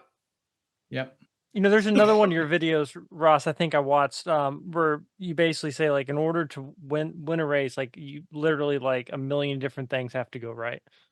And that was similar with Dixon. Obviously, one little thing didn't go right, and if it would have went right, could have been a lot different. Well, and before we started here, we talked just briefly about this new podcast that I'm starting with Sam Smith, the writer, and Jeff Brown, the Oh. engineer, and we're talking about the story behind things. And I just mentioned that we're our first episode is about the 2016 Indy 500 that Alexander Rossi won on fuel mileage, and that was interesting. And not to get away everything we're going to talk in the podcast too, but part of that fuel strategy thing, you can go, well, that was just brilliant planning from the very beginning. Actually, it wasn't. They had a fuel probe problem at the beginning, and they're got out of sequence or something like that. They couldn't get all the fuel in or whatever, and they kind of almost got forced into that strategy. And It was like Plan C, really. yeah, exactly. And so, yeah, to your point is all these different things can happen, Mhm, and sure. sometimes they're planned, sometimes they're not. And I'm going to say, one of the things that I've learned from doing a lot of endurance races like Le Mans, Daytona, and Sebring, and all these kinds of long endurance races is it's the teams that adapt and deal with the problems better than anybody else. They're the ones that win. And yes, that happens in shorter sprint races as well, but it's the longer the race, the more likelihood of there being some problems that you got to deal with. And it's the drivers, the teams that deal with them better. They're the ones that are going to win. I mean, you look at Scott Dixon Oh. again. If you look at their ability to make lemonade, is unbelievable. Him and Mike Hall together, that is the most unbelievable thing ever. You let him get caught out like early in the race with a yellow, and put him in a bad position, and inevitably he's going to be up front at some point. Well, and because what I do, and I'm away most weekends, and so my wife and I usually it's on Monday or Tuesday night before we get around to watching an IndyCar race or Formula One race or something from the weekend. And I can remember a few years ago the Road America race where Dixon got caught up in something in turn 5 on the first lap, went to the back of the pack, and I remember turning to my wife going, "He'll finish in the top 5." And I think he finished 3rd or something like that. And then, there was that race at Portland where like 7 cars all tangled up and he kind of drove through the dirt and the dust and comes out the other side. And then he finished on a podium there. Is like the number of times that he's recovered from something bad happening. You can go, well, it's just amazing. All luck. Nah, you know what? He's really good at making luck then. Yeah. Well, I mean, if you could, as a driver, if he hasn't taught you yet as a driver that you got to make fuel, then I don't know what to tell you. If you ain't figured that out from watching him, then you're not going to figure that out. Well, and here's the thing that I think is interesting is how many other drivers try to save fuel the way he does, and they haven't they can't do it as good as he does. Can't do it. I mean, some of them come close. Yeah. But they cannot do it. That is, and it's been like that his entire career. Yeah. His first win. His first win was it was a fuel mileage deal. Yeah. It's just, I mean, even as a young driver, I mean, it's just crazy. Yeah. Yeah. He's one of the special ones. Oh boy. Yeah. He but, really is. Again, he works at being special. Yeah. Well, Tony Kanaan, Tony Kanaan, I forget how old he is. They always joke about how old he is. He would have never been around if he wasn't so mentally and physically tough. I mean, yeah.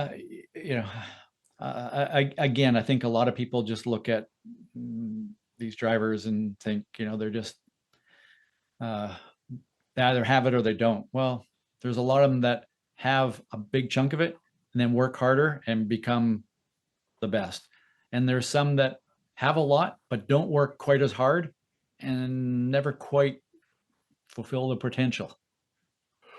I personally feel like you have to get to a point within yourself, like your work ethic has to be so strong that when you that you can tell someone, hey, there's other people who are really good. I am the best. And not only are you saying it, but you really truly believe it. And not as a matter of ego. It's just like I'm the best. Like you are going to maybe someday be as good as me, but I am the best. And I don't know how you approach it any other way. You sound like me. What you just said, at the end of the day, the thing that separates them is that strong belief in themselves. And I will say that I think most people think that the top drivers in the world are super, super confident all the time and they don't have any weaknesses whatsoever. But there's a little bit of, they're fragile to a certain point. And it's actually, Lewis Hamilton was just quoted just recently in an interview. He was just on an interview where he talked about how many times this season where he started to doubt himself. And you go, this is a guy that's won 7 world championships, won more Formula One races than anybody in history, and he doubts himself every now and then. And right. And Well, yet, you know, what Red Bull's doing is just, with Verstappen, that's insane. I mean, it's. I mean, I'm not going to sit here and tell you Formula One's the most competitive series in the world from a car standpoint. There's truthfully 6 cars that could win or be on the podium every week, and then you sprinkle something in and out, right? But what they're doing with that, especially for Verstappen, that's just unbelievable. yeah, I mean, that car is, well, especially at the beginning of the season, the car had a massive advantage. As the season went along, the interesting thing and the scary thing I think most of the teams are most scared about is they didn't spend as much time developing their car this year. They were actually working on next year's car already. And while everybody was putting all their effort to try to catch up, Red Bull's already starting to think ahead to next year. And, uh, so that car was superior, but Max Verstappen is special too. I mean, Well, that's right, because one driver said, and there's 2 cars, and one driver was at the head yeah, yeah. of almost every race. So, you know, And then, that goes back to the mental game.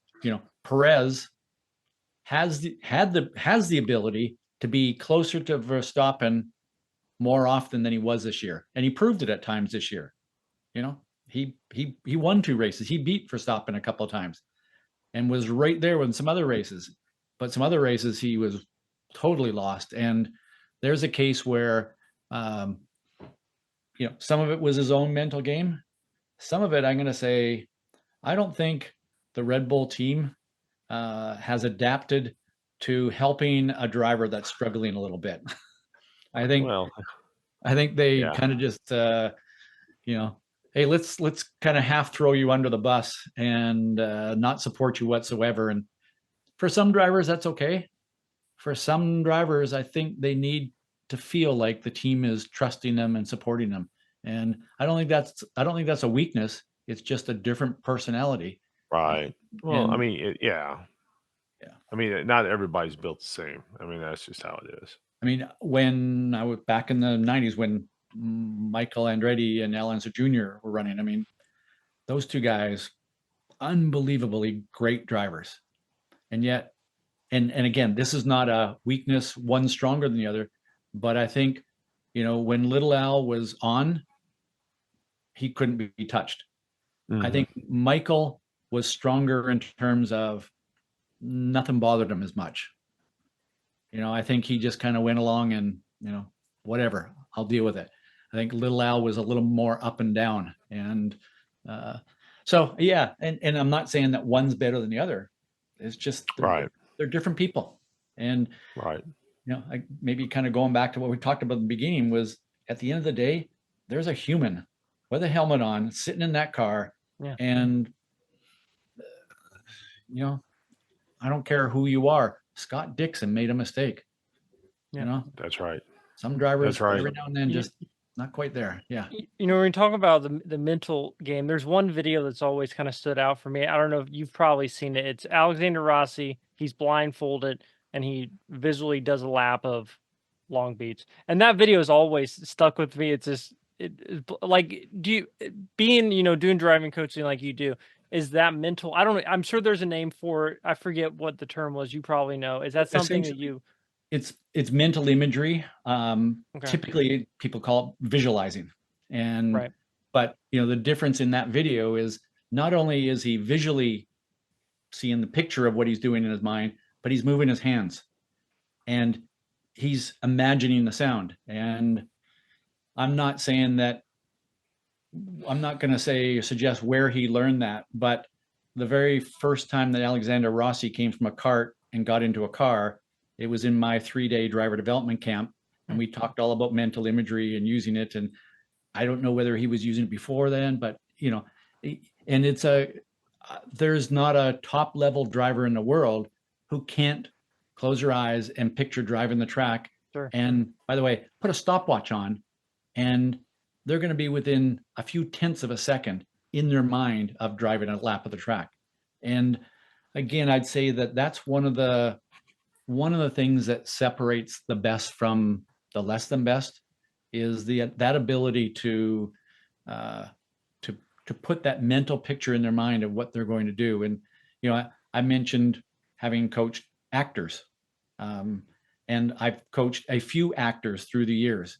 And one of the things that's really, really amazing, or well, not surprising, but what they're really, really good at is, I would say to one of these drivers and say, okay, in this corner, you want to apply the brakes 2 car lengths later. You want to start to release the brake pedal here. You want to turn the wheel. You want to do, and I can talk them through that. And I'll say, okay, tell me that again, what you're going to do. And they repeat that. And then they can close. I see them close their eyes and they're going through it. And it's like they're rehearsing for a role in a movie. And then they go and they do it. And they're like, wow, man, they sure learn fast. I think one of the things that makes them good actors is that they can, when they were driving a car, they were basically going on the track and playing the role of Scott Dixon or playing the role of Lewis Hamilton. And they're just really good at acting out what they're supposed to do. And a part of that is getting that mental picture in their mind beforehand. I not as much today, but I used to be a huge NBA fan. And there's 2 examples of that. I mean, if we want to talk mental toughness, we'd have to talk about Michael Jordan, but we're not going to talk about mental toughness right now. Larry Bird said that, because people always said, well, he had eyes in the back of his head. And that is sort of true in the sense of this.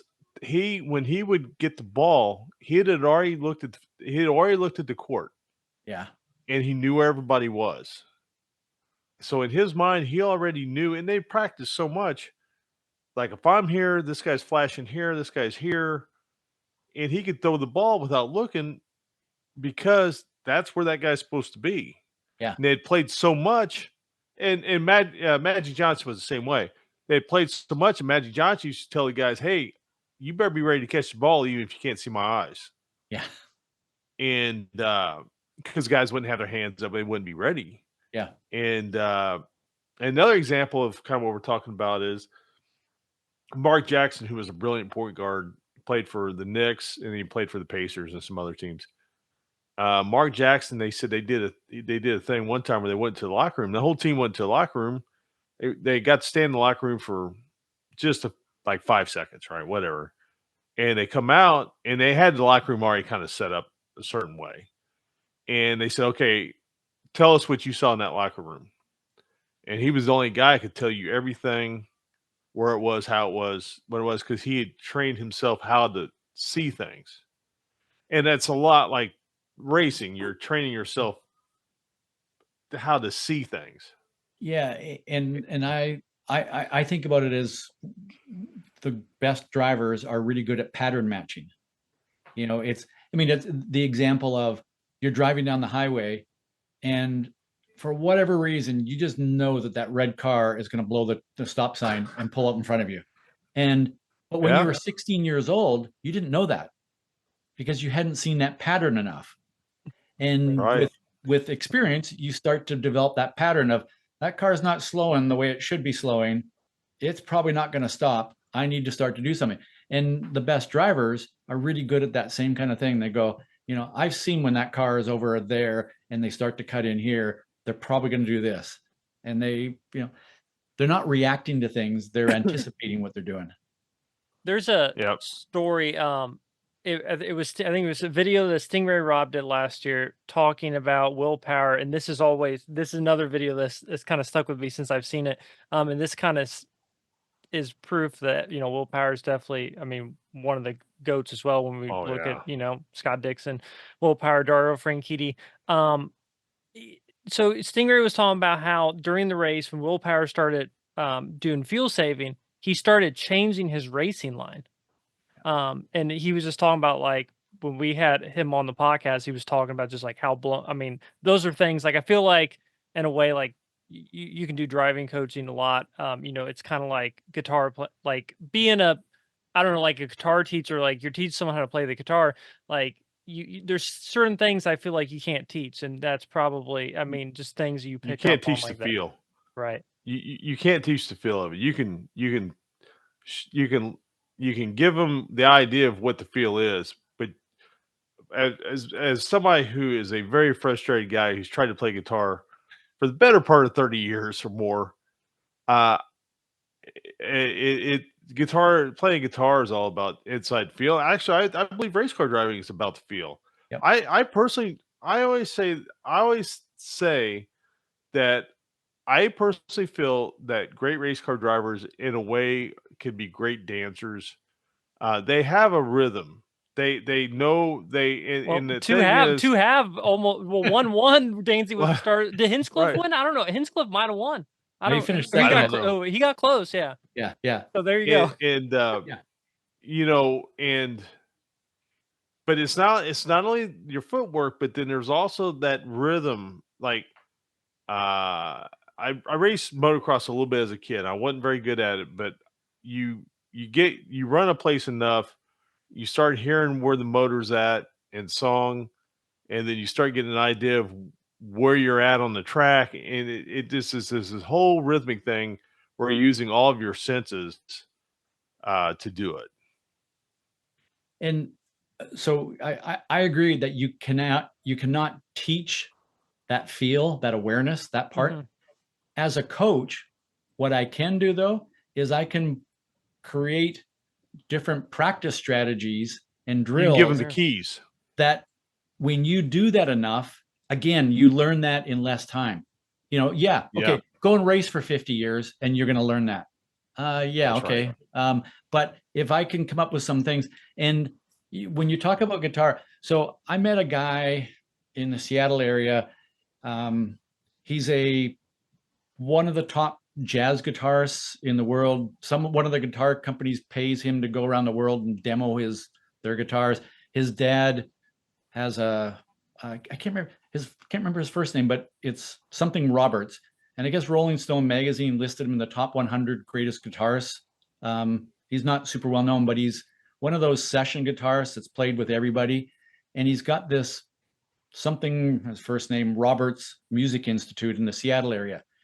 And his son, who's this other brilliant guitar player, was telling me, because he just so happens that he loves cars and driving, and that's how we met.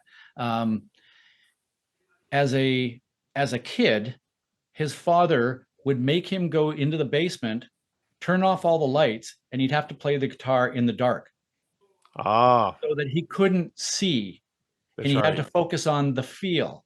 And you go, see, that's a practice strategy that helps teach the feel of playing guitar. And so could his dad say, you need to feel the guitar more? Or well, what he did was create the right practice strategy for doing that. And that's kind Gave of the environment. yeah, that's the kind of Yeah. stuff that I like doing with drivers, is creating some kind of a practice strategy where they come out of it having learned more. I mean, my gentleman driver that I'm coaching now, I mean, he's progressed more in 5 years than anybody that I've ever seen. And Right. I'm not saying it's all me, but we approached it in a very different way than most people approach it. So yeah, that part of it is super interesting. And just that you're right. There is a rhythm, there's a feel, there's a balance, there's all that stuff. And all of it can be developed. I'm not going to say that somebody, that tomorrow, you're going to be the world's greatest guitar player, and Aaron, you're going to be the world's greatest race car driver. But I can guarantee you that if you practice the right way, you're going to be better tomorrow. Yeah. Where that You know better, what? I would agree with that. I would tell you that anything I've ever learned in my life, uh, if not something I learned on my own, if someone was teaching me, it really depended on who the teacher was, yeah, to whether I'd be successful. And that's really my fault in a way, I think. But if I have I forget what, I'd like a seventh grade teacher. I remember to this day. I yeah, mean, she was a wonderful woman. Um, but there was whatever reason we had a connection that I learned a lot from her that the other people I could not learn from. yeah. And honestly, for someone like myself, it was more about how much interest did she have in me.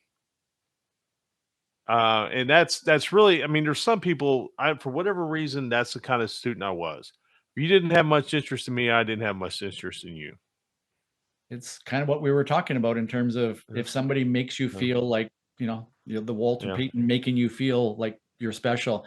If it's, the flip side of that is the Red Bull Formula One team environment. Sergio Perez, you're here as a support act. Do your job. We don't really care about you. Is that going to bring out the best performance in somebody? I don't think so. Right. Right. I think Sergio Perez could be getting way better results than he is. And he did finish second in the world championship. And I know somebody's going to say, yeah, but he was in a superior car. Yeah, okay. But still, you got to deliver. And so, yes, I believe that Perez could perform even better. Right. Yeah. And I mean, especially if he's willing to be open to that too. Yeah. Which I assume he is. I'm assuming he is, but. And you make a really good point. You have to be willing to do it. And I have coach drivers who say, yes, I'm willing to do it. I'm willing to do it. I'm willing to do it. And then you give them everything they need and they do part of it, but not all of it. And you go, okay, that's how willing you are. You're willing to go part way there, but not all the way. And again, I mean, the Scott Dixons, they would do it all and then probably do it again just to make sure. Right. Young race. And when I say young, I mean I could be talking any age, right? But like especially guys between 15 and 22, 23. And I think by 15, you for the most part already know if they got that drive. They may not have the keys yet. They may not have unlocked that, but they're looking for it. But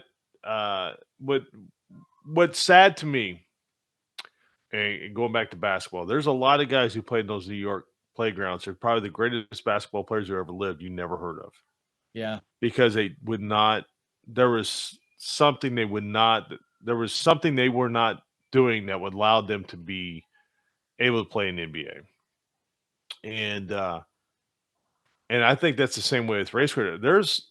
I would tell you, probably some of the most talented race car drivers in the United States never had much of a career because they didn't have whatever that, and that has to be frustrating to you as a teacher as well, to see some of the things that they possess, that they don't understand what they possess, and you can't make them understand it. Yeah. Some of them are, it's their environment, their, Right. Oh, yeah, absolutely. all of those, the opportunities, all those things. But the ones that frustrate me the most is when you see somebody who has the ability to do something, and if they just worked a little bit harder, boom, they would make another big gain. And right. There's this whole thing around, one of the worst things that somebody can have is natural talent. Yes. Because you have natural talent and you go, I don't need to work hard at this. Well, right. I'm going to say that 99% of the time, somebody with some talent that works hard is going to outperform somebody that has a lot of natural talent that doesn't work at it. Yeah. Yeah, absolutely. And then, that 99%, that's based on a study. The same study that came out that said that 87.3% of all statistics are made up. In other words, I just made it up. So right. Yeah. No, I got you.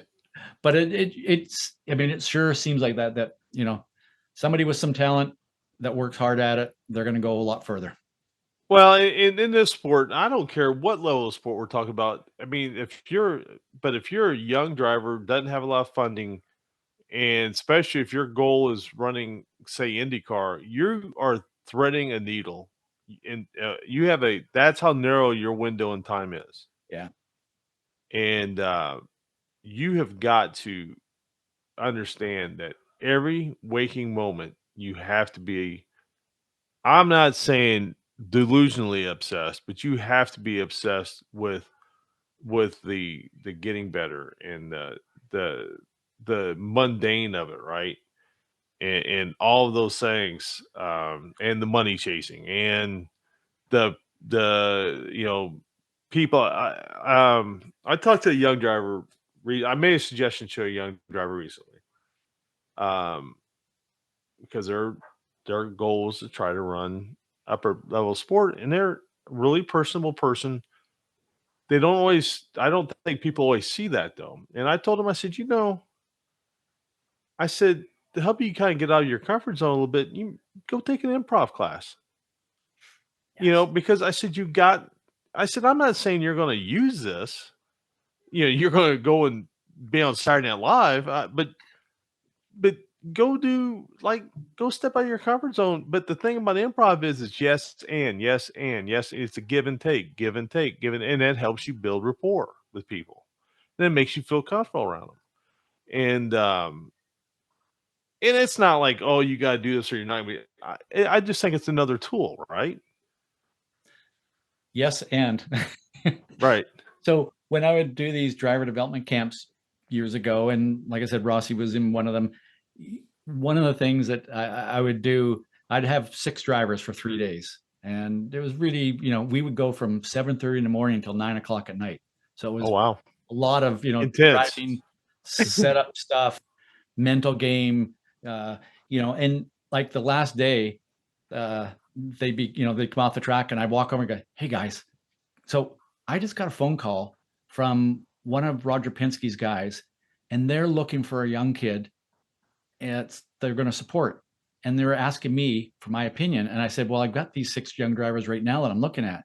So what I'm going to do is I'm going to go into this room over here, and one at a time, each of you are going to come into the room, and you're going to sell me on why I should support, or I should suggest you to Roger Penske." So, they were 14, 15, 16 years old. And it was interesting to see when they'd come in and, they would start to picture themselves. And sometimes my advice to them was, you've got a great personality, just turn the volume up on it. Like, don't be in your face and don't be somebody you're not, but just be a little bit more of who you are. And Exactly. and that gets people excited. And I've worked with a couple of young drivers through the years who at 16, they could go into a room of grown-ups, and by the time they left, one of the drivers, everybody in the room's going, "I want to help that kid." Yep. And it's their enthusiasm, it's their passion, it's their drive, all that stuff. And when that stuff comes through, people they get infected by it. And they're like, "I want to help." And it's just turning the volume up a little bit, or turning the dial up on that a little bit. So yeah, it's a tough sport, and it's all these pieces together. Unfortunately, you don't have to be just good at racing. You got to be good At at everything. everything. Yeah. Everything. I mean, you have to be the best salesman that walks in the room. Yeah. I mean, And the best thing is, if you get to 27 years old and racing isn't working, what you learned in that That's right. process will make you successful in everything else you do in the rest of your life. I absolutely agree with that. Yeah. And you're not going to do anything in your life harder. I mean, raising kids, I'm sure I don't have kids, but I've seen enough kids raised. It is a massive challenge. I would say non-children division, the hardest thing you're ever going to do in your life is try to have a racing career. Yeah. Especially like coming from the background like you said, your super modified background. Not only are you driving race cars, you're working on race cars. At that point, if you were trying to raise some money, you're out trying to raise money. Antron Brown was on here talking about when he raced motocross, and and all the things he would try to do to raise money. And I would tell anybody, I would tell Antron Brown if he ever started a school for just like the for kids to know how you got to be when you're talking with I mean, Antron Brown's one of the great personalities in all of sport, not just motorsport. Yeah. Such a great guy. I mean, I truly think that guy is just awesome to be around. And he's another one. It makes everybody feel welcome. He makes everybody like, oh man, that's Antron. That's what wasn't that great? Wouldn't you like it if everybody who saw Ross, oh man, it's Ross, or oh man, it's Scott, or oh man, it's Aaron? Like you're anticipating seeing that person. Yeah. Yeah. The difference is with me, they go, oh, it's him again. Jeez, go God away. damn, it's Ross. Yeah. Go away. Yeah. Yeah. No, I mean, but all seriousness, I just think, oh man, there's just when it comes to that side of the sport, I feel so bad for the people trying to do it because it's hard. I mean, we were talking about Stingray Robb again, another guy who was on this show, and I think Stingray Robb, I really admire how he is who he is, and he's unafraid to be who he is. But he's also such a good person, and you truly understand when you talk to him that, hey man, this guy gets it. Yeah. And it's funny. I bring, and Scott will test this. I bring this up a lot, but obviously we've done over 100 episodes. So obviously I've talked to a lot of drivers. I've had a lot of people not come through with doing the podcast. We're talking about, and I'm not saying any names, but you're asking the question, Ross, you were talking about how you pull the drivers into rooms and you basically say, sell yourself. There was, and this was cut out. But we had asked the driver, like, why should a team hire you? And they just couldn't answer that question. And Yeah. I had another instance where, I used to really like this guy, tons of talent, very talented individual. But when I asked him to do the podcast, like he intentionally like went out of his way to like kind of mess with us and not do it. Just kept giving me the runaround. And when I asked him about it, he's like, well, do this instead, do that instead. And I did it. And then he just continued to mess with us, never did it. And then I understood, like, this is probably why this guy hasn't had better opportunities. I mean, we're just little people, but if he's doing that to us, who else is he doing that to? I mean, how does he know that, my dad's a millionaire or something and you wanted to sponsor him? Well, guess what? He's not going to sponsor him now. Well, that's why I'm on the show, because your dad's a millionaire. That's what you told me, right? That's right. That's right. That's right. And Ross, we were going to wait to the end of the show, but he's got renderings of the car you run Speedway next year. Oh, okay. Yeah. Okay. Good. I'm happy. Yeah. And you said we're just little guys. Well, guess what? We're all just little guys. Yeah. And that's right. if somebody looks at and goes, "Oh, you guys are just little guys. I don't want to do anything with you." I mean, yeah, you're right. I mean, I don't.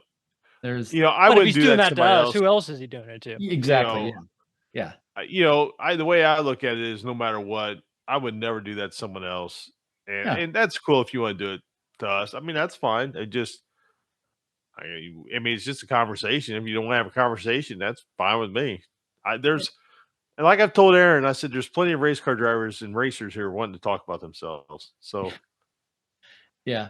Well, and I'll last little thing of talking about myself.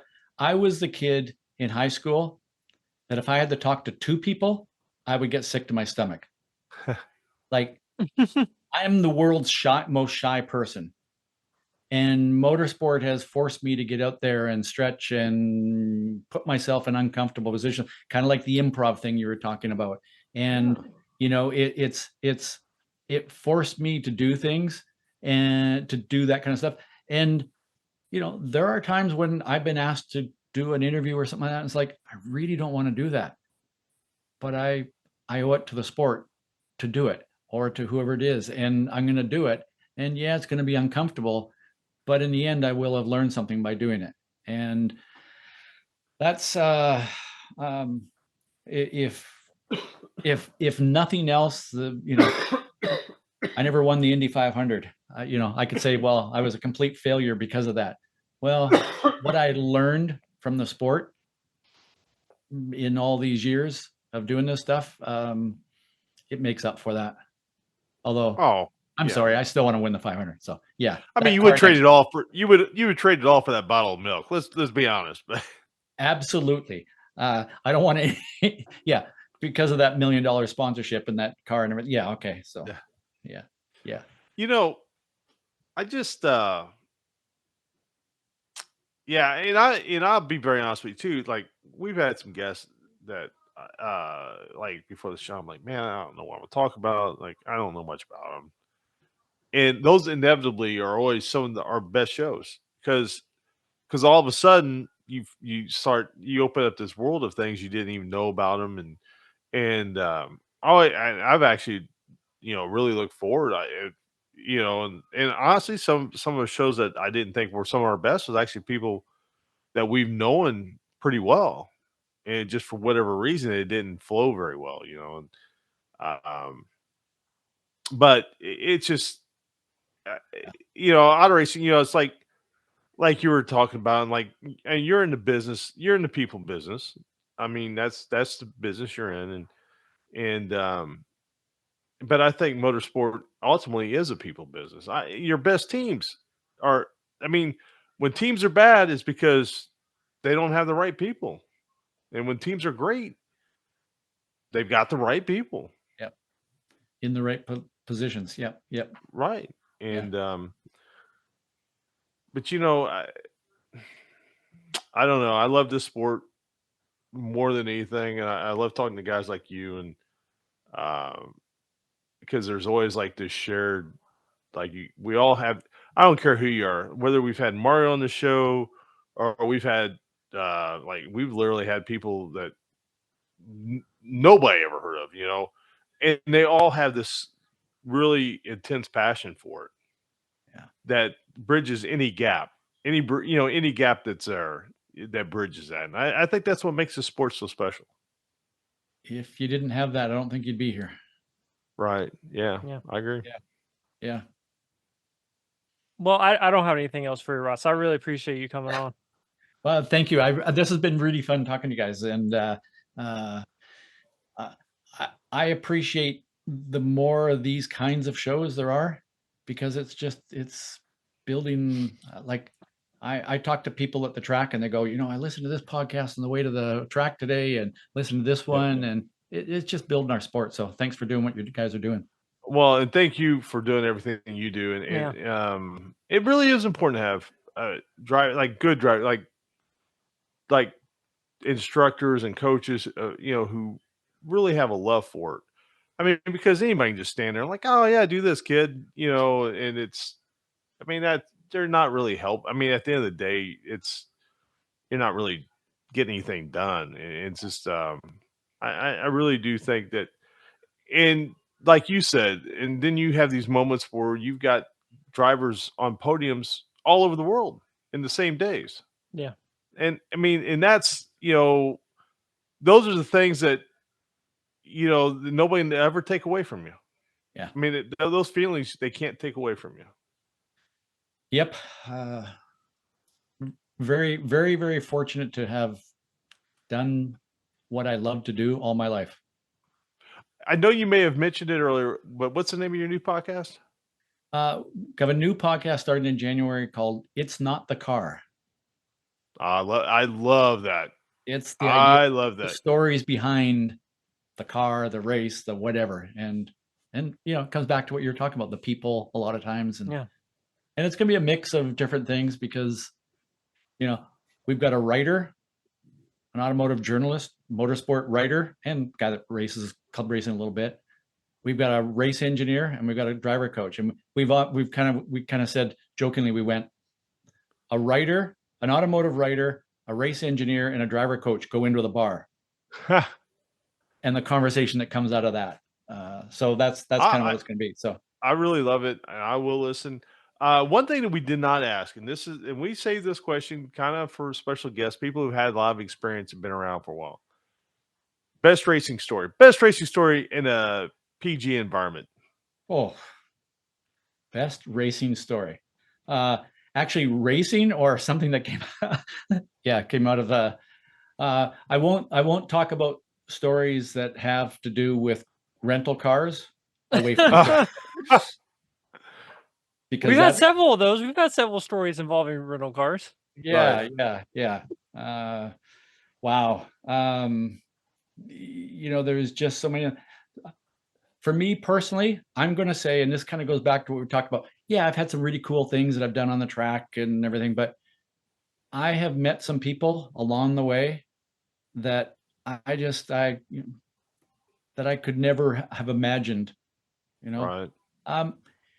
you know, as a Canadian racing in my hometown in Vancouver, on the driver parade before the start of the race, I get into this car, and you know, they always put some celebrity kind of person. Well, the Prime Minister of Canada is sitting there. I got to meet the Prime Minister of Canada, and you know, then I'm in Australia, and I'm at a BMW driving school, and I sit down to grab a burger at lunchtime, and Denny Hume, Oh, wow. 1967 Formula One world champion, Can-Am champion, all this kind of stuff from way back when, sits down and has a burger with me. And it's kind of like, good day, mate. You know, like, it's just like, I had dinner one time with Jim Hall, Chaparral Jim Hall, you know, like just amazing people. And I'm going to say, well, I could go on and on just about those kinds of people that I've had a chance to meet. And that those are the ones that are the most fun that didn't involve a rental car. All right. And we'll definitely leave it at that. Thank And you hey, so your much, bit, Ross. I want to give him a chance. Your business is called Speed Secrets, right? So if anyone wants to so reach very out to sorry. you, Yeah, speedsecrets.com has kind of got everything, my whole world from, you name it. So yeah, speedsecrets.com, and you can always connect through there with me. So yeah, perfect. Well, thank you thanks so much. thanks guys. Thanks. That's so awesome. Thank you, Ross. Take care.